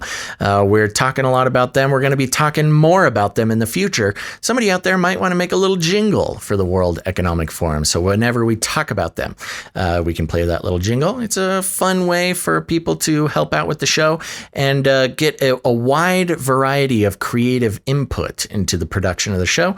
Some people, they tell us all the time that the jingles are their favorite part of the show, which, I don't know how to feel about that, but I'm glad they're enjoying something. Forget all the part where they talk. Let's just have a series of jingles. Let's just play the jingles. We can do the condensed version, Canary Cry condensed, where it's just a bunch of jingles. Well, they'll be happy to hear. No talking at all. Yeah, no talking. They'll be happy to hear our little jingle for the art. One art, please. And we always love our artists coming in. This week, or at least for this episode, we only have a couple pieces of art to share with you. The first one, actually, it's a pair from Grace. And hey, you know what? These quotes, I think it's from me because I think it's from the last episode and I was doing it solo. The first quote here, I tried to make the robot seem more human. That was pertaining to the Flippy update with the creepy looking. Yes. He tried so valiantly. He did, but no go. And it's a good rendering of it because the robot is written in kind of a mechanical type font, and the human part has like different human aspects with each letter. So you got the skin color, skin tones, hair, eyeball, lips, fingers. Fingers. Yeah. Okay. Woo. Doing well. So I was a little very worried well there done. that Grace got a little blue for a second, but she didn't. Good job, Grace. No, good job, Grace. Second one from Grace, actually. This one is, hey, let me go. Look it up on the Splinternet. Whoa. And that's a real thing, by the way, Basil. I don't know if you realize that, but the Splinternet is a thing happening with the world. The internet that's the splitting of the internet, right? Between nations and corporations. Yep. So It'll very be our good. downfall. Very good. And one more piece of art. Thank you, producer Grace, for those quotes. Keep them coming. And of course, producer Allie. This one is for you, Basil. She made Monty Ford tryouts. This is great. And we of course, we're all mourning the recent passing of my cancer-laden cat. She had a peaceful go at it at home, which we were very happy about. But yes, we are taking Monty the Fourth tryouts. And Allie, great job here. Looks like we've got a couple of contestants.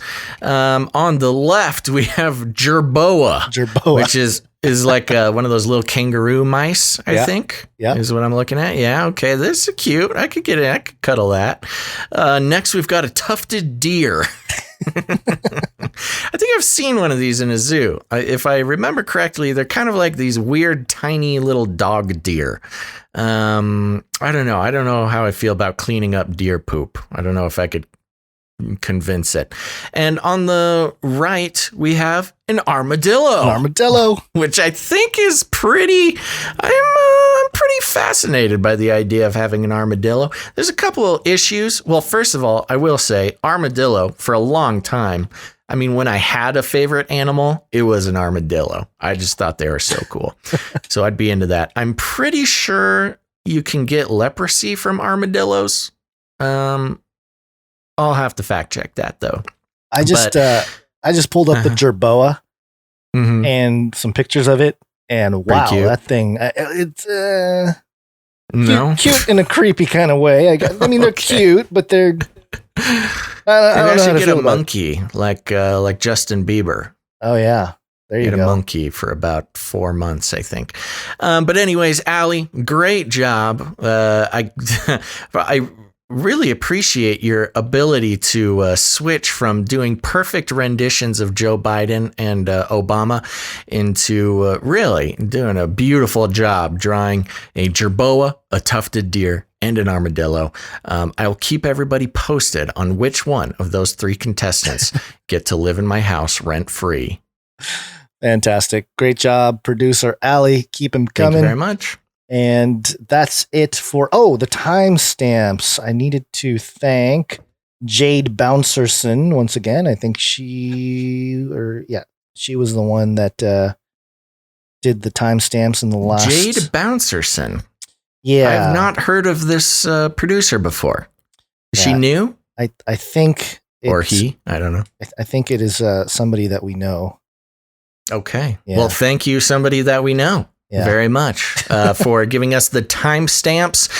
This helps people kind of jump around the episode. You know, if they're new to the show, they want to go directly to a certain subject or topic matter, then they can do that without listening to all the jibber jabber. I know a lot of people love jumping around. So there you go. And a very important part of the Canary Cry ecosystem there, making the show better, making the community better. So thank you to all of our producers, whether it's with your treasure, your time, or your talent. We appreciate it very much. And we could not do what we do if it weren't for our producers. Remember, I guess our support page is down right now, but we have patreon.com/CCNT, as well as if you got PayPal, our PayPal email address is just canarycryradio@gmail.com. Yep. And make sure you check out canarycrymerchperch.com and get yourself some swag. Yeah. I saw a question. Do we know when Merch Perch stuff is shipping? We do not know that. Yeah, we don't. It's out of our control. Producer Dust, if you're listening and you have any update on that, send us an email. Let us know if we can tell anybody anything. I think it's from I think it runs through a manufacturing company. So I assume they have their act together, and you should have it before Christmas. Although I just can't make those promises. I'll have to talk to producer Dust. Yep. Keep that in mind. So yeah, head over to canarycrymerchperch.com to get your Canary Cry merchandise. It is a family-run operation. A producer of the show runs it. Everything is sold at cost to make it the most affordable for our dear Canarians. And you do get the opportunity to tip the webmaster, which please do, because it costs him money to run the thing. As well as you can tip the artist, or you can tip Gonz and myself. There you go, canarycrymerchperch.com. Woo! Yes, it's wake-up time. Hey, yo, wake up. Okay, folks, it's time to wake up. Now, I wanted to start out with this article from WND.com. And Gonz, hit me with a little bit of a Trump jingle. We will launch a new age. That's right, folks. We're launching the new age. WND.com, which is a famously right-leaning outlet. But I've seen this article or versions of this article or claims from this article floating around, and I really feel like I need to discuss it. I'll read through it to kind of give you an idea, but there's a bigger conversation to be had. The article is titled Treasonous Enemies Within. 3-star general pushes Trump to use emergency powers. Lieutenant General Thomas McInerney, U.S. Air Force retired, said in a no-holds-barred interview that he doesn't believe the courts are likely to come through for President Trump. Despite massive amounts of evidence of widespread irregularities, many judges appear either unable or unwilling to sort through allegations of rigged voting machines and dozens of affidavits from eyewitnesses to ballot stuffing, denial of Republican poll watchers from observing the process, evidence of more votes cast in hundreds of precincts than were registered to vote, and a host of other irregularities. Now, keep in mind right off the bat here, it's not that judges are unable or unwilling. A lot of those court proceedings are getting hung up on the standing issue, where those who are bringing the court filings do not have standing to actually carry the trial through. But let's keep going. The general placed the burden squarely on President Trump to use the emergency powers at his disposal and put down what he described as a coup d'etat in progress. I do want to mention coup d'etat is being thrown around quite a bit. Historically and implicitly, coup d'etats are sort of implicitly a military forced activity to change an administration. So that's one thing that, again, we're trying to step outside of the left-right paradigm. I know we have a lot of people who support Trump and want to see some stuff happen with this chicanery, but calling it a coup d'etat is just vulgar. It just isn't a coup d'etat. Yeah. To have a coup d'etat, you need the military involved. It needs to be forced. This is more trickery, if indeed the facts about the election or the allegations about the election fraud are true. It's more trickery, not coup d'etat. But we'll be hearing more about coup d'etat as we go. Well, I mean, I will just to sort of not counter that point necessarily, but it would be interesting to note, because if, aspects of the CIA or the FBI or other organizations are involved in part of that election, fraud type of stuff, then would that be considered military? The military industrial complex? I mean, you can call it a lot of things. And what's going on with this coup d'etat thing is it's an easy reference phrase to use, because a lot of people, there's just not another word for what may be happening. But a coup d'etat explicitly is by force. I mean, with all coup d'etats throughout history, there are soldiers storming the palace. That is what a coup d'etat is. It's military. It almost always is somebody, it's the military using military force to oust some sort of leader. That is the historical framework for a coup d'etat. I mean, nobody's going into the White House with guns to de-seat Trump. That would be a technical, historically accurate coup d'etat. But the reason I even point this out, it's kind of a myopic thing to focus on, which I understand, and a lot of people don't care. But the reason why I do care and why I'm making a big deal about it is because this matters. The rhetoric being used, I love pointing out manipulative rhetoric in all things, and of course, usually it's HuffPost or CNN or someone you love to hate that I pointed out. But I would not be stepping outside of the left-right paradigm if I did not do the same thing to conservative-leaning outlets. So the use of coup d'etat to describe what's going on, whether it's on purpose or not, is not an accurate description of what's going on. But so, as Phil Parker put it, it's not a coup d'etat, it's a coup. Yeah. Little Kaya's singing on my lap. You should just call it a coup. Like, it's okay to just call it a coup. It's not a coup d'etat by force. Okay, moving on. Here's a quote. When you coordinate 6 to 10 states using cyber warfare, again, kind of an exaggeration, but okay, to change the outcome of the election in favor of whoever you want, these are treasonous acts. I'll agree, they may be treasonous. McInerney said in a November 29th interview with Brennan House of Worldview Weekend TV. Not just fraudulent acts. Quote, these are not just fraudulent acts, they are treasonous acts because it means changing the government, the general said. And when you add Russia, China, and Iran foreigners into it, you complicate it and make it even more treasonous. So cyber warfare and Dominion voting systems, which we're talking about in Georgia, Michigan, and several other states, Pennsylvania as well, using Hammer and Scorecard, which are ballot manipulation software attacks. Plus, has anyone seen the Justice Department or FBI in any of this? That is very worrisome. I agree with everything you just said. McInerney is not just any retired general making these claims. He's highly decorated, having flown 400 combat missions over Vietnam. He was in charge of NORAD for Alaska and had NORAD. And had a top security clearance with responsibility for the U.S. nuclear arsenal. He spent 16 years as a military analyst with Fox News. Quote, he is not only a patriot, he is a historian, and he understands the massive threat now faced by America, House said. McInerney said the fraud seen on Election Day could easily be repeated in Georgia to steal the two U.S. Senate seats up for election there on January 5th, giving Democrats full control of the government. McInerney said that after listening to President Trump talk with Fox News' Maria Bartiromo on Sunday morning, he was concerned that the president sounded kind of down. That is concerning as well.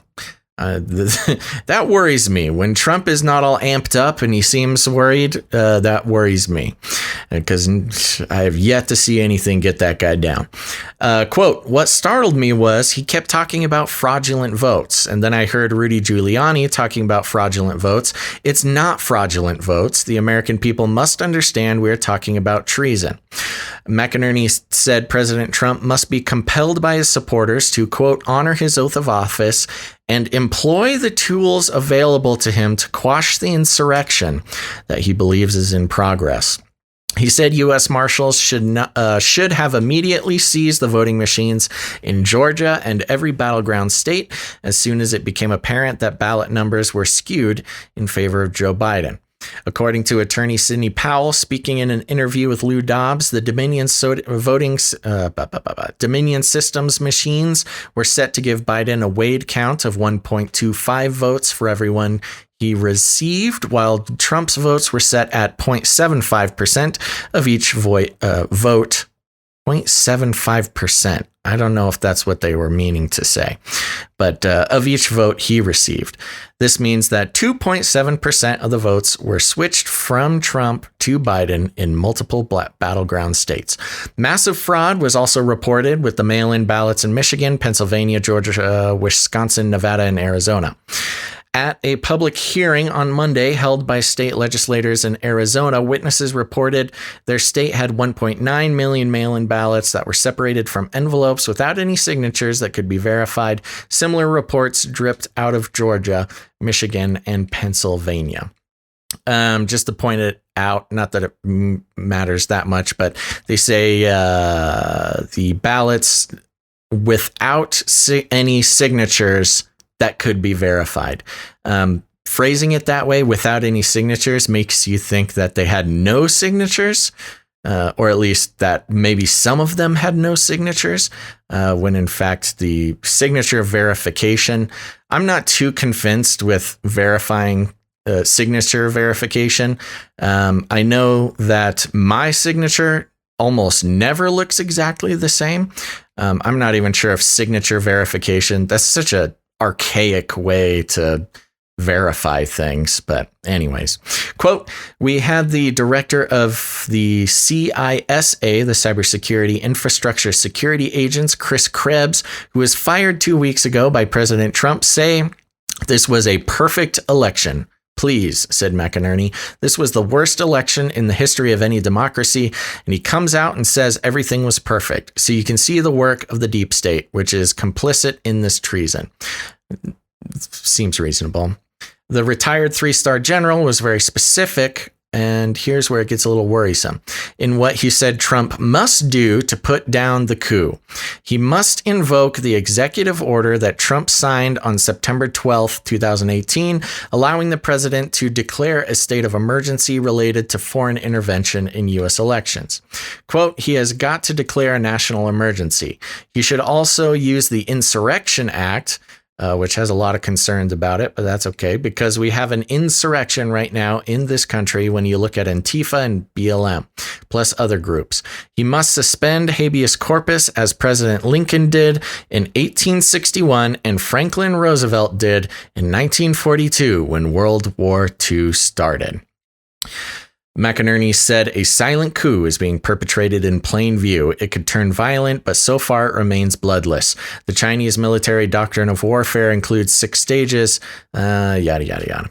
So the thing that I really wanted to point out was suspending habeas corpus, as President Lincoln did in 1861 and Franklin Roosevelt did in 1942 when World War II started. What he's referring to here is martial law and military tribunals. Now, martial law, obviously, we know what that is. That's a military occupation of the U.S. military on U.S. soil, which is concerning for a lot of reasons. That's how you get forced vaccinations. That's how you get curfews being held up by U.S. soldiers. That's how you get a lot of stuff we don't like the idea of. Habeas corpus, suspending habeas corpus, also a big issue, referring to military tribunals. Which we'll talk about in a second. And he refers to President Lincoln making this move, and Franklin Delano Roosevelt, FDR did it in World War II. And here's where I have a problem. Because what we have here is, a very respected guy calling for an absolutist military action on American soil. And this is not very cool for a couple of reasons. But first of all, let me mention President Lincoln did do this. He did it during the Civil War, specifically to deal with Confederate spies and Confederate rabble rousers in the North, who were explicitly deemed as enemies of the Union. And FDR did this as well, specifically to deal with Nazi spies that were on U.S. soil. Now, that is way different than the situation that we are in now. Right now, there is no individual person that is not an American citizen that can be tried in this manner, and especially because none of these people are congressionally approved adversaries of the United States. With President Lincoln, you had a congressionally approved enemy of the Union, which were Confederate spies. And in FDR's case, you had congressionally approved enemies of the United States, Nazi spies, who, it makes sense to sort of suspend the rules when you are in an actual war with lives on the line and, American troops whose lives are at stake because of an acting foreign entity. The problem we have right now is there is no official enemy in this case. And this is really worrying. And I get it if you're a Trump supporter and you're frustrated by all the shenanigans going on. We're all frustrated. I'm very frustrated as well. But to give President Trump the A-OK to hold military tribunals in a peacetime situation when there's not actual individual foreign actors that we're grabbing and trying to, prosecute, this is very dangerous just as a precedent-setting conversation. You may feel very strongly that there is, foreign interference, and there very well may be. I'm not saying there isn't, but there's not an individual, there's not like, hey, we got this guy, Vladimir, not Putin, but this other Vladimir, and he was sneaking in and he was fiddling with voting machines. And we got this other Chinese guy and this other Iranian guy, and we got to get him. We got to get him. There's really none of that. All the enemies in this case are basically Democratic politicians. Now, if you set a precedent where Trump is allowed to suspend habeas corpus and hold military tribunals against political, I don't even know what to call them, but just other politicians, this is a very, very dangerous precedent. And I'm very concerned with how, many of our brothers and sisters on the conservative side of the political spectrum, where once conservatives were, the biggest enemy was martial law, where the worst thing that could happen would be military tribunals and martial law and the suspension of habeas corpus, the very foundation of the American justice system. That just seemed like nonsense that Obama would do or some other evil Democrat president. They are begging for Trump to take military action on American citizens right now. And it is really concerning to me. And, I would love to hear if you have different ideas about this, Gons. I'll give you a second. But this is really, talk about doublespeak. Somehow they have twisted the conservative values from small government and worrying about democratic military tyrants like Obama or potentially Biden or things like this. And they are begging Trump to do the exact same thing, institute martial law, suspend habeas corpus, and, basically take wartime actions in what we are currently in, which is one of the longest periods or one of the most peaceful periods of American history. And, it's easy to forget that. But as far as new wars and new military actions going on, Trump's presidency has been one of the most peaceful. And I would just hate to have that change, and especially as American citizens as the targets. Because here's one of the biggest things is precedent. If Trump sets a precedent where he can suspend habeas corpus, institute military tribunals, really take, for better, for worse, I hate to sound like some sort of wacko here, but that basically would make him a military tyrant. And we're so afraid of Obama or Biden or whoever becoming a military tyrant. But begging Trump to do it is not the solution to our problems right now. And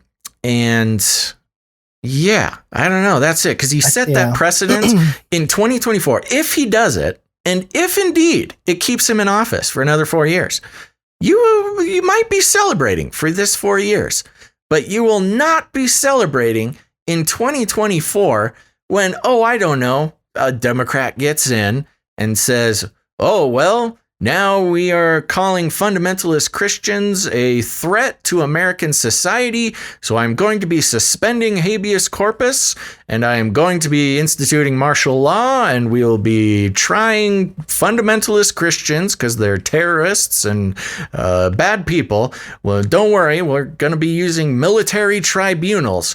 And you go, what? You can't do that. That's crazy. Well, Trump did it 4 years ago. Why can't I do it? And I think, look, that might be a bit of like worst case scenario. I agree. I am thinking worst case scenario. But when you are giving the total public go ahead for the government at all, no matter who's in charge of it, to suspend habeas corpus, which is the foundation of the Western judicial system, and get the military involved in a time of peace against American citizens, this is not a precedent you're going to want to set when somebody else, not your guy, is fighting for, whatever they're going to be fighting for.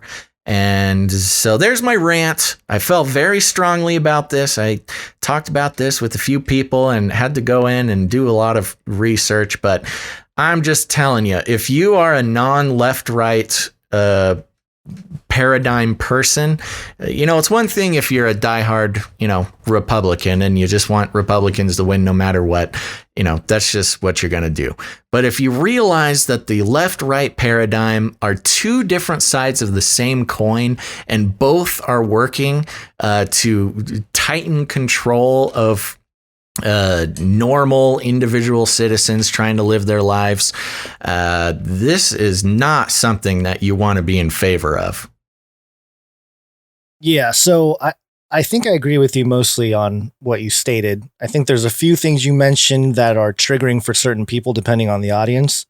Sure. But for the most part, I tend to agree with you. I think what we have to understand that we're in this time right now where the advent of technology, the advent of the internet, it has created a climate or an atmosphere where definitions of words don't mean the same thing anymore, because a lot of it is a semantics issue.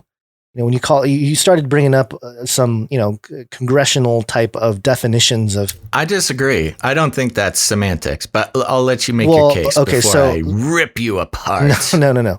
So this, what I'm trying to say is that this 3-star general, number one, we don't know all the information that they see, right? So totally. we are only given what we are given through media outlets, which are by the day more polarized one way or the other.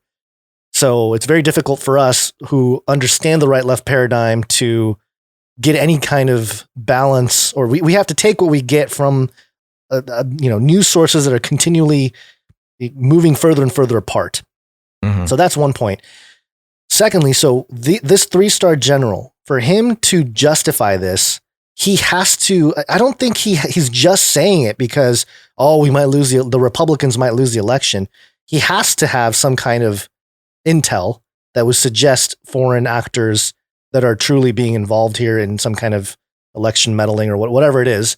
We've heard about China, we've heard about Iran, we've heard about the Frankfurt servers, the Dominion being a Canadian company, and so there's all kinds of international people involved. You're right in that they're not officially stated as like enemies of the state, that we are at war with or anything like that. So I understand your concerns for just allowing a nilly-willy, like free, hey, It's akin to the war on drugs or the war on terrorism, where there's no stated clear enemy, which, as we've seen, let's just take the war on terror. As we've seen, when there's not a congressionally approved enemy of the United States, then you can just do whatever you want and just call it the war on terror, which has been one of the most reprehensible, military campaigns in U.S. history. Right.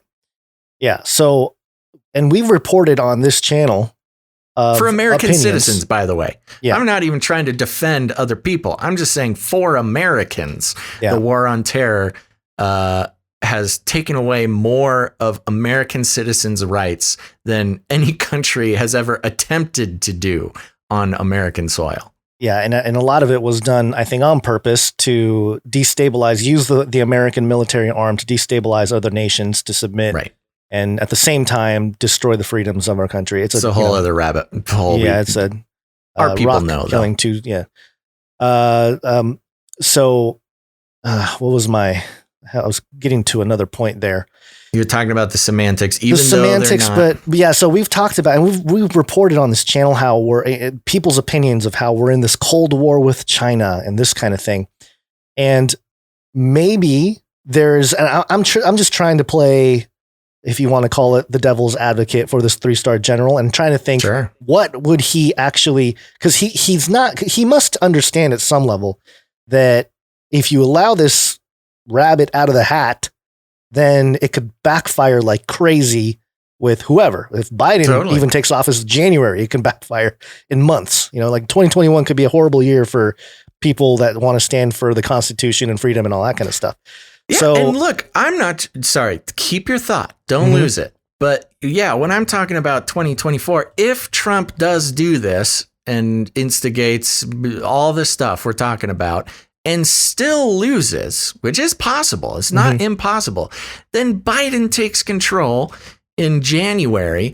And then again, precedent setting has precedent and will probably already be in a state of martial law. And you could just go straight into forced vaccinations or whatever. This is the worst possible thing in any case. Yeah. Yeah. But my point about the technology was that warfare in general looks different. That's true. In a sense, and the article even mentioned the cyber warfare type of thing. And again, it's hard because there's no language. Warfare. It's hard to identify the enemy. Identify the enemy, number one, but also define exactly what a cyber warfare looks like. Yeah. Because the public at large doesn't really understand it. You might understand it if you're a techie person, but then you fall into the trap of, we're just building a technocracy. We're in this civil war between technocrats, people that understand what's going on technically. Yeah. And so I think there is something going on between the white hats and the bad actors and hackers and stuff like that. That's been going on for a while. Mm-hmm. And so, if Trump does this is the one thing he can do that if he does do something like this and pulls it off and he's in office for another 4 years, it'd be very hard to do. But if there are enough Republicans in the Senate and, enough influence, strong arming the House and everything, he could sort of, amend certain things, to update, how certain I think that needs to be done either way. It needs to be done either way, but he might have the ability to do that or have some time to implement that so that it can't be abused, moving forward. So maybe that's the grand plan of Trump. That's possible. But you want to hear my most recent crazy conspiracy theory? Trump is a reptilian. That's launching the new age theory. That's truth. Yeah. Okay. No, my new, and it only came when I was like reading through this and breaking it down. I mean, how brilliant of a conspiracy would it have been if Trump sabotaged his own election and framed whoever needs to be framed to get public support for basically becoming a military dictator? Is that from your LibJoe friend? No, I just thought about that, because I'm just trying to look at all angles. I mean, you can't, you can't really trust any of the red or the blue or either thing. They're all in it for power, and in the end, they're all working towards the same goal. But I mean, if there was a conspiracy where Trump sabotaged his own election and made it all wonky enough, because I mean, he really hasn't done a whole lot. There hasn't been a whole lot done. There's been attempts at a few court filings that haven't gone through. He hasn't done a whole lot to fight this. Mm-hmm. But what if he sabotaged his own election to get support? And maybe he does, maybe he would have won the election. It's very possible that he has more support than, he definitely has more support than the media would let on. But if he knew that if he could make it look like a totally botched election, that his supporters, which are probably the majority, would not only let him forcefully stay in the White House, but give him the public approval to basically turn into a military dictator, turn into, instigate martial law, suspend habeas corpus, execute emergency powers, which basically does make the president a king, which is the exact power that I think he would really enjoy. Yeah. I mean, that's not crazier than a lot of, conspiracy theories. Sure. Yeah. I mean, in my opinion, the agenda for these elections, whether you're on the right or the left, it doesn't matter. The agenda for this election was to ruin the confidence of the public in terms of a U.S. election in general. And if you're thinking about a Hegelian dialectic, I think this was even stated by some, ex-CIA or something, saying that, 2020, our goal is to just ruin confidence. And if you're thinking about the technocrats and what they would do, what the move is for them, they would want destruction. They would want distrust and falling apart of the traditional way of doing things, because like with money, like with anything that's going digital, we're seeing changes, and we're seeing sort of the inability for certain ways things happened to adapt. Because here's the thing, And I think there's some merit to this idea of Trump knowing that it's going to, fall apart. Because if Trump really wanted to do something and make a really honest election, he definitely had the ability to put in some executive order or whatever. He's been calling fraud on the election for 4 years. He's been assuming that there was going to be fraud. You would think that he would have put some things in place to mitigate it a bit beforehand. Sure. And we've heard about the watermark and stuff, but have yet to see anything come from it. Yeah, I don't think it was. But again, there is technology that is way ahead of the stuff that we're using in the elections the way they are, and technology that would not compromise certain aspects of privacy and things like that, and still allow both sides of the right left to sort of hold each other accountable to keep things transparent in an election. The theater. The theater of the left-right paradigm. It would make more sense. My Trump conspiracy would make more sense regarding Biden being the nominee for the Democrats. I mean, it makes no sense. He's the least presidential guy we've ever seen. Well, we know that it looks really like Kamala. a wackadoodle choice for the Democrats. So it would make more sense him being chosen if it was all, some big. And again, we know that the president is just a puppet, basically, for forces that are bigger than we could probably comprehend. But yeah, anyways, so there you go. I just really want people not to get too worked up and get too excited about martial law. That point, I will say, has been one of the most interesting things about the Trump presidency. Is the turnaround of people, the switcheroo, that were so against the New World Order and saying that, hey, there's going to be a military takeover of the United States. All those people seem to have been like, oh, but it's okay if Trump does it because he's fighting for us. And that switcheroo has been very fascinating to watch. So I'll agree with you 100% on that front, because it really was. It was a big red flag for me. Yeah, I mean, obviously, it's. Anytime that kind of rhetoric becomes ideological 180. Yeah. Anytime it flips like that, you got to question, like, wait a minute, what's the true agenda here? And, part of the problem also is that most people that are for the Trump martial law type of situation, in the public anyway, are likely not those who have been studying the New World Order. Likely not looking, and probably woke up to some realities of stuff in the last 4 years, because of the whole, Pizzagate and Q, whatever their path was to learning about some of the corruption and the darkness and the Satanism and all that. Yeah, sure. But it doesn't justify some of the moves that you would make, especially in America, because it is a limited term. Yeah. It would make sense if he's like, oh, he's gonna reign forever, like MAGA forever, and like Alex Jones said, we're gonna have statues of Trump on Mars. He's gonna rule till he's 180 or whatever.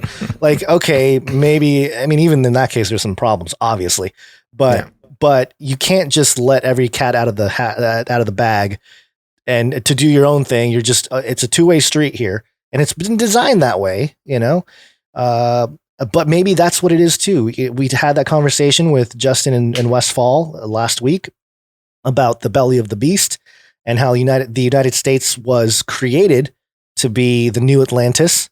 And, now that the aspects of the new Atlantis have gone worldwide, it's time to sort of rein it in. We've allowed the quote unquote freedom to take shape and to allow the development of this technocratic society. And so now we can tear down that aspect that brought us here and we can reel it in. And now we have our completed new Atlantis worldwide. And part of the thing, I was thinking about this, not to change the subject entirely, but sort of shifting away from, do you have any other points regarding this? Real quick. I just want to end it on, and you got to remember that in the end, God is in charge of the whole thing. Yeah.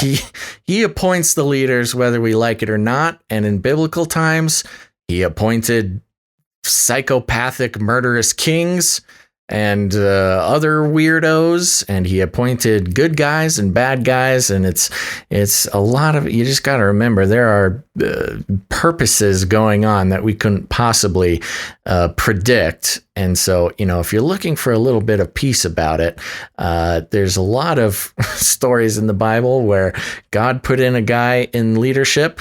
I'm not comparing either of the candidates specifically to the psychopathic, murderous kings of the Middle East in the Bible, but no matter where you land on that subject, God's in control and he's got a plan. And so that should give you at least a little bit of a breath of, give you a sigh of relief before we all die of stress heart attacks about this whole thing. I like how we can play the chameleon when it comes to being like a godly citizen, because you can say like, hey, God's in control of Trump, and the Republicans will be like, yay. And then you can say, hey, God is in control of Biden, and all the liberals will be like, that's right, this is a godly pick. Yes, well, that's the beautiful thing. That's the beautiful thing about admitting that God's in control no matter what. There's not much you can argue about it. Yeah. The point I was going to mention in context to, this is in context to, you're mentioning the election, the story and all this, but I was thinking about this with the virus, COVID-19 virus, and I was trying to do some research and figure out if there are any nations or any corner of the world that, as we know it or as we have understood it, that doesn't know about the coronavirus or the quote unquote pandemic. Mm-hmm. And there were some stories that came out of like, some pretty small nations that came to an airport in Germany or something, and they were told about it. And they were like, oh, we had no idea that there was a pandemic going on. People that probably just, don't read the news every day or whatever. Sure. But it made me think that this pandemic, you want to call it that, is worldwide, right? Everybody in the world presumably knows about it. 7.5 billion people, or most of them anyway, are aware of it, at least in theory, right? Mm-hmm. Okay. And I was thinking about Matthew 24:14, because it's a passage that said that the gospel of the kingdom will be proclaimed throughout the whole world as a testimony to all nations, and then the end will come. And I thought, wow, isn't it interesting how the reality of the coronavirus, whether it's, obviously there is some kind of virus, but it's not as deadly as people are making it out to be. But everybody knows about it. We had a whole lockdown to pretty much every nation, some kind of order by the government to put on masks and all this kind of stuff. I found it fascinating that the idea of a pandemic perpetrated by whoever, doesn't even matter. Every government reacted. This happened at a time when communications across the world are instantaneous, and it probably would have been different. Like, I'm wondering during the whole Black Plague and all the other plagues and stuff we had in the past. Yeah, I mean, even like 70 years ago. That's what I'm saying. People on the other side of the world probably had no idea that there was like a raging pandemic going on in the United States, whatever. No idea. So it's very interesting to think that in this time we have this communication system all around the world. Everybody's involved in it. They know about it. And if they're able to communicate the threat of some kind of virus all around the world and shut it all down, are we nearing a time, or have we even passed a moment in time when the gospel has been at least reached to every corner? I mean, maybe there's some tribes still in there was that one Africa, island or some island out there. Sure. That missionary got shot with a bow and arrow. I don't mean to laugh, but it was, it's pretty intense. Didn't work out very well. I don't know if they know about the virus or not. Well, that's what I'm saying though. Other than that, so, and they can be taught about it, obviously, if you're being visited by, different types of people. But I just thought it was an interesting thought experiment to talk about, hey, are we in the end times? Well, go to Matthew 24:14. Ask yourself if the gospel has been preached around the whole world, and pretty close. I would say the method. Yeah, okay, I see what you're saying. Yeah, yeah. If the news of the coronavirus reached every corner of the earth, then there's a good chance that the news of Jesus Christ has reached every corner. Either of the earth has, or we have the capability to do it now, right? And that would imply that we're very close to all kinds of eschatological things to unfold. And and just to finish that thought up with the story here, and then we'll wrap up the episode because we're going pretty long here. Yeah, so we had a lot to make up for. Sure. This is a quick story regarding the beast system, and here's the jingle. Speaking of the beast system, beast system. This is Nikkei or Asia.Nikkei.com. Asian countries build data fortresses to protect new national assets. Very interesting thing here. And this is why I was bringing up the technological angle and the reform and all that kind of stuff that needs to take place, even with the American, the Constitution. Maybe not. I don't know. It's going to be difficult because you want to keep some of the implied aspects of quote unquote freedom that the United States stands for. But at the same time, the application has to be, you got to be very careful how you amend certain aspects of that. But the article states, as companies place greater and greater value on big data as an essential part of their operations, nations are beginning to look at the information, which runs from home addresses to consumer behavior, as a new national resource. Yeah. With this rise, countries That's what I've been saying. I know. With this rise, countries are starting to build their own bastions through legislation to hoard the asset. But tech companies argue these types of data fortresses will stifle innovation. Asian countries have been some of the most active in this movement. Of the 8 countries requiring to localize the storage of data collection with their borders, 5 are in the region. The latest battleground is in India. Quote, we are concerned that some provisions in the bill would hamper the country's economic growth, constrain the ability of companies' operations in the market to innovate. A group of the 30 companies, including such big names as Microsoft and Siemens, said in a September letter addressing a set of data regulations being considered by Parliament. And there's a little chart here.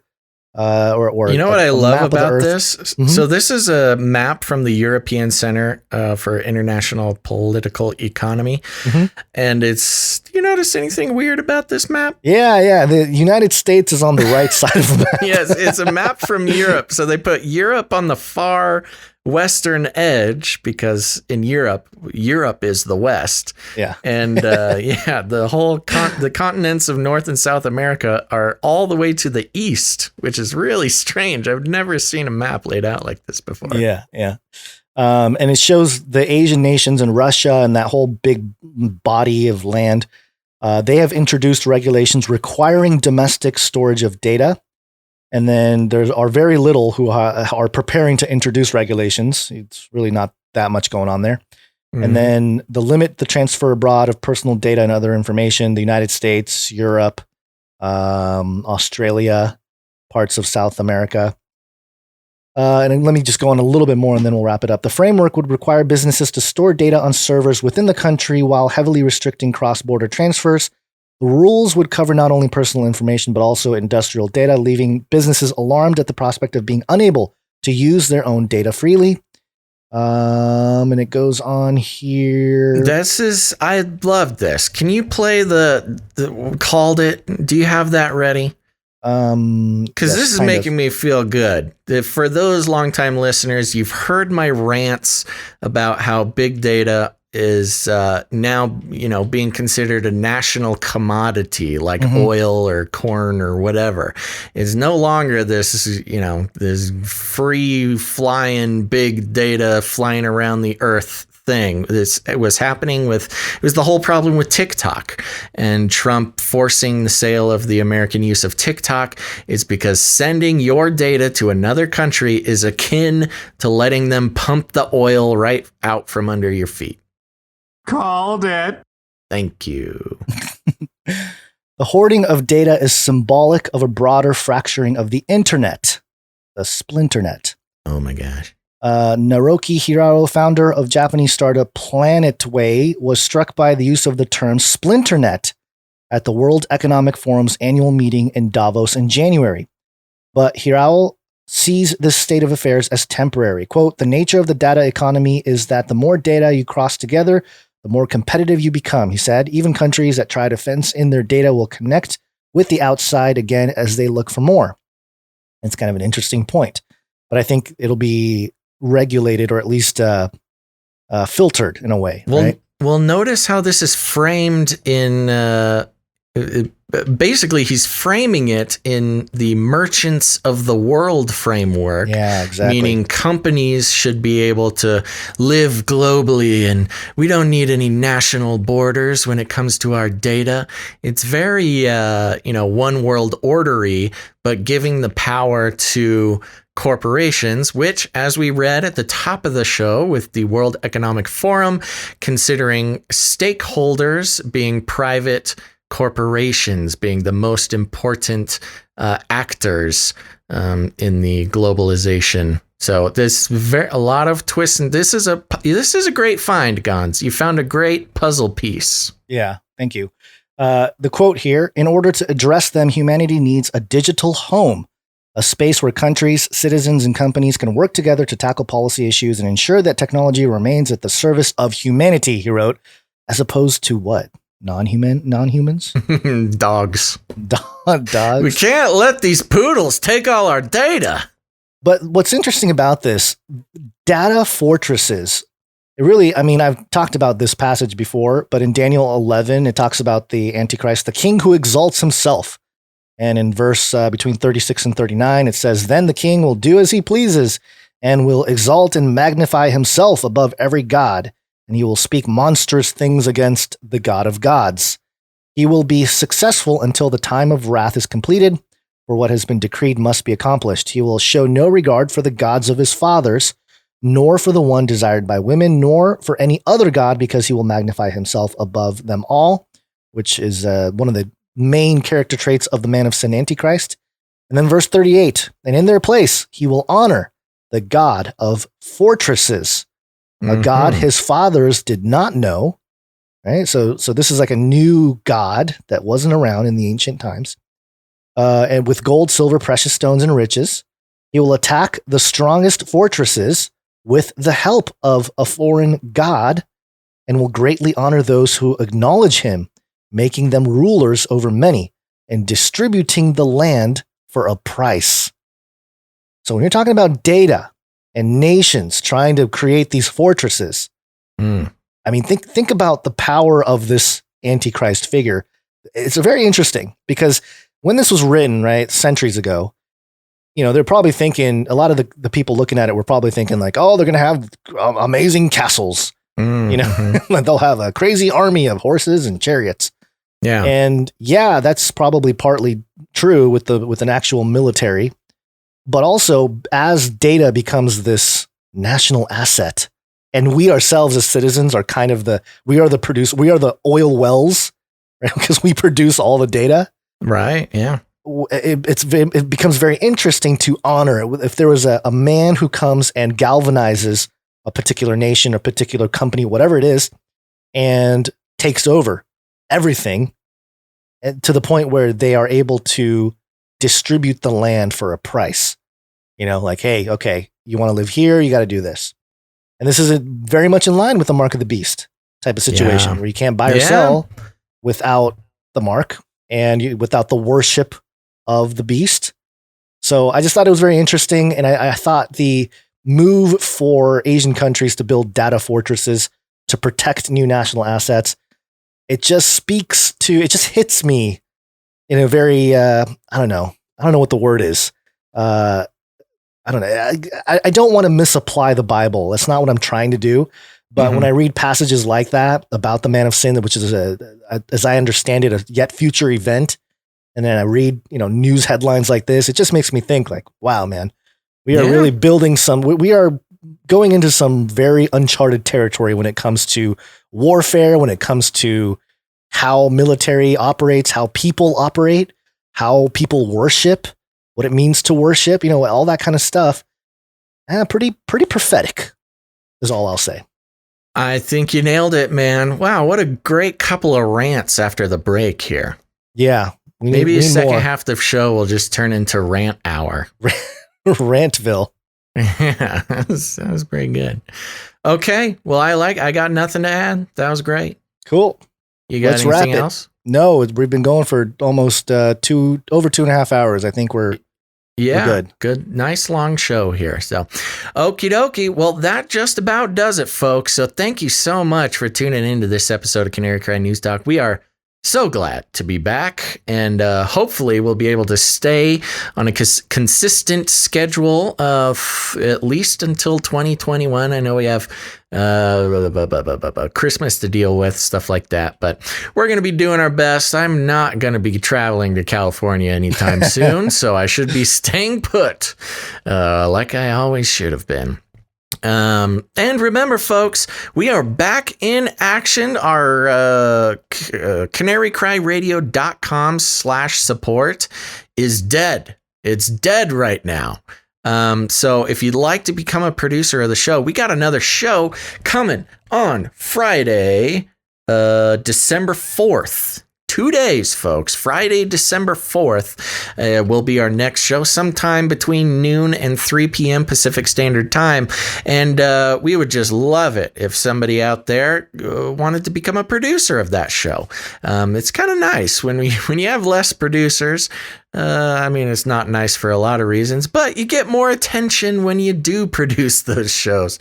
So considering that canarycryradio.com/support is down, you can still support us, become a producer of the show.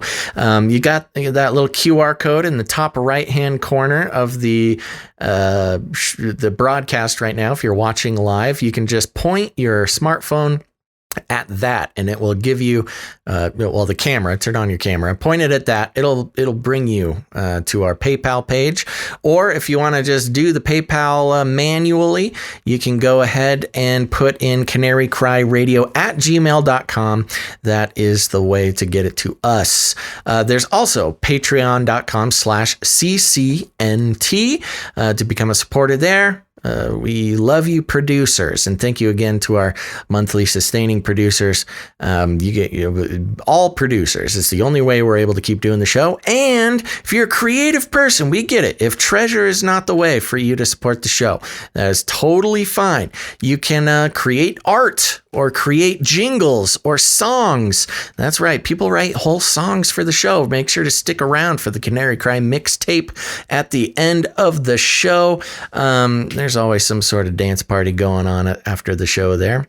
But if you're a creative person, want to create art, make sure it's relevant to the show, or jingles or music. In all cases, you can send that to canarycryradio@gmail.com, and we will put it on the show for Friday. So thank you very much again to all of today's producers. That is producer Serial King, producer Charlie, producer Jonathan W., and of course our wonderful artists, Allie and Grace. And who's doing the timestamps, or who did the timestamps? Jade something? Jade somethingson. Hold on. Thank you, Jade somethingson. Bouncerson. Mm-hmm. Thank you very much, producer Jade Bouncerson, for putting in the timestamps. Remember, folks, if you're watching on YouTube, you can share the show, because we will pin the timestamps to the top of the comments, where friends and family can just jump around the show, and they don't have to quite get used to the rambling nonsense right now if they don't want to. So thank you very much, Jade Bouncerson. Let's see, what am I forgetting? I don't think anything. It's been a while since I've done this part.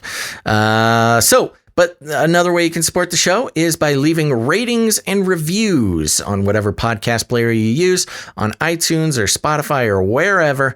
Leave a rating and a review. That's a great way for the iTunes algorithms to realize that they should be sharing the show with more people who have not heard it before. Or you can share this episode or any episode on your social media. Tag us. We'll help you signal boost that. That's a great way to help as well. And lastly, just, you got friends, you got family. They're starting to wake up that something smells fishy. And if they need a place to explore those possibilities even more, send them an episode of this show. We'll be happy to help them down the narrow path of discovering. Where does that phrase come from? Something smells fishy. I like fish. What's wrong with fish? Jesus ate fish. What's wrong with something smelling fishy? I'd be like, oh, sweet. Time to eat. Gonz is working on his tight 5 for when comedy clubs open back up. That was pretty good. This is good. We'll keep working on that. But share the show with a friend. And if you need any other instructions, here's what you do. You walk right up to him, you grab him by the cage, and then you shake it. The end of the world occurred pretty much as we had predicted. I want to shake things up, stir up some controversy, rattle a few cages. Hey, stop that! You'll never silence me. I'm the last angry man, a crusader for the little guy. Leave the bird alone. Never. Rattle a few cages. Rattle a few cages. The human race will have every opportunity to improve. And if they don't? Ask Noah. That's right, folks. Just ask Noah. All right, everybody. Gonz, we have somebody asking for the mailing address in the chat. Is that something you want to put in the chat? I'll throw it in the chat. Okay, sounds good. So there you go. You can also send us snail mail at this address that is going on in the chat right now. Oh, yeah. Anywho, thanks everybody for listening to this episode of Canary Cry News Talk. Remember, we will be back on Friday, December 4th. So make sure to tune in then. But until then, think outside the cage.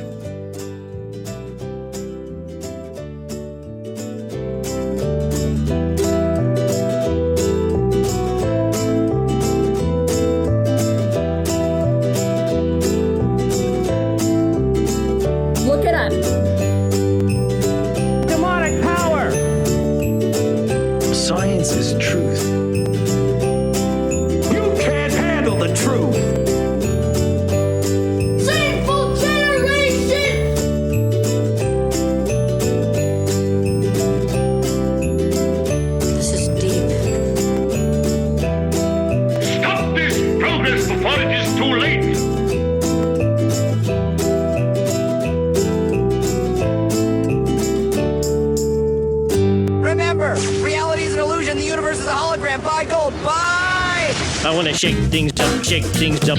I want to shake things up, shake things up. Leave the bird alone. I want to stir up some controversy. I want to rattle a few cages. I want to rattle a few cages. I'm the last angry man. You'll never silence me. I'm the last angry man. I'm the last angry man. You'll never silence me. I'm the last angry man. A crusader for the little guy. Little guy. Little guy. Well, we'll see about that. Whatever, Illuminati.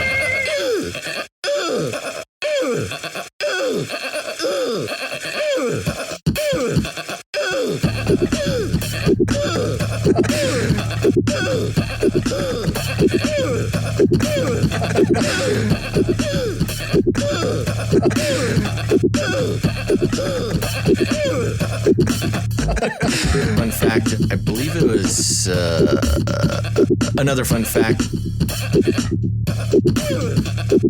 Fun fact. Another fun fact. Brings me back to my Screamo days.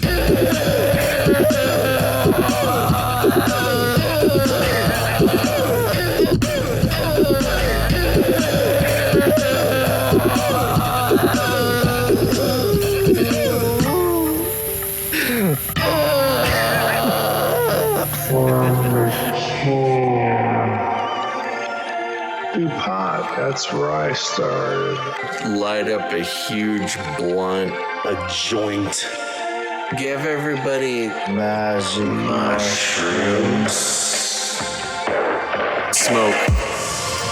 The CIA, I mean, lots of intelligence agencies have tested secretly dosing communities. LSD. Psychoactive pills should be covertly administered.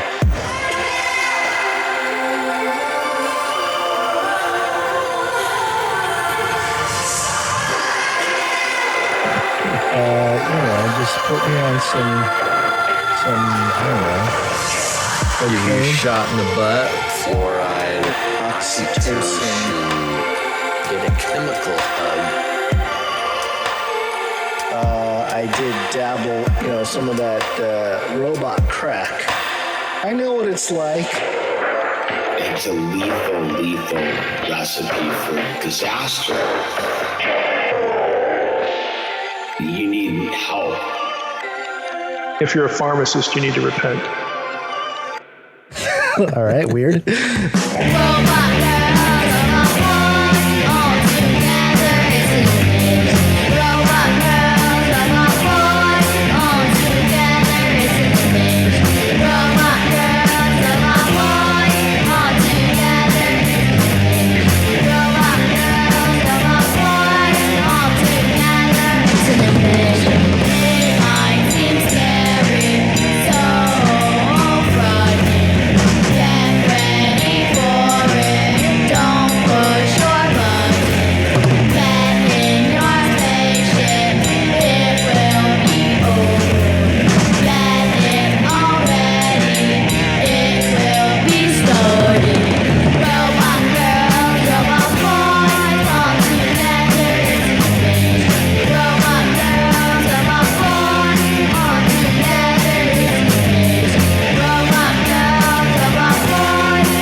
future humans will be confined in a people's zoo. People, I'll keep you safe and warm in my people's zoo. I'll keep you safe and warm now in my people's zoo. You and you in my people's zoo. I'll keep the cameras on.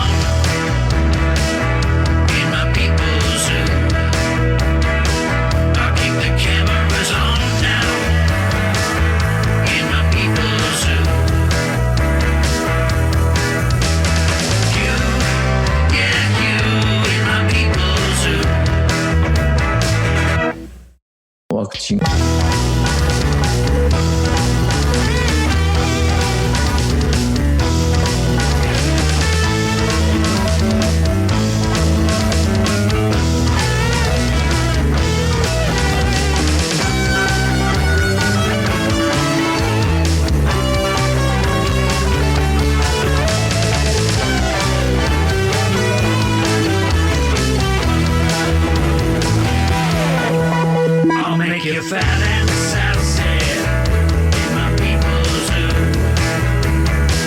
I'll make you fat and sassy in my people's zoo. You, yeah, you,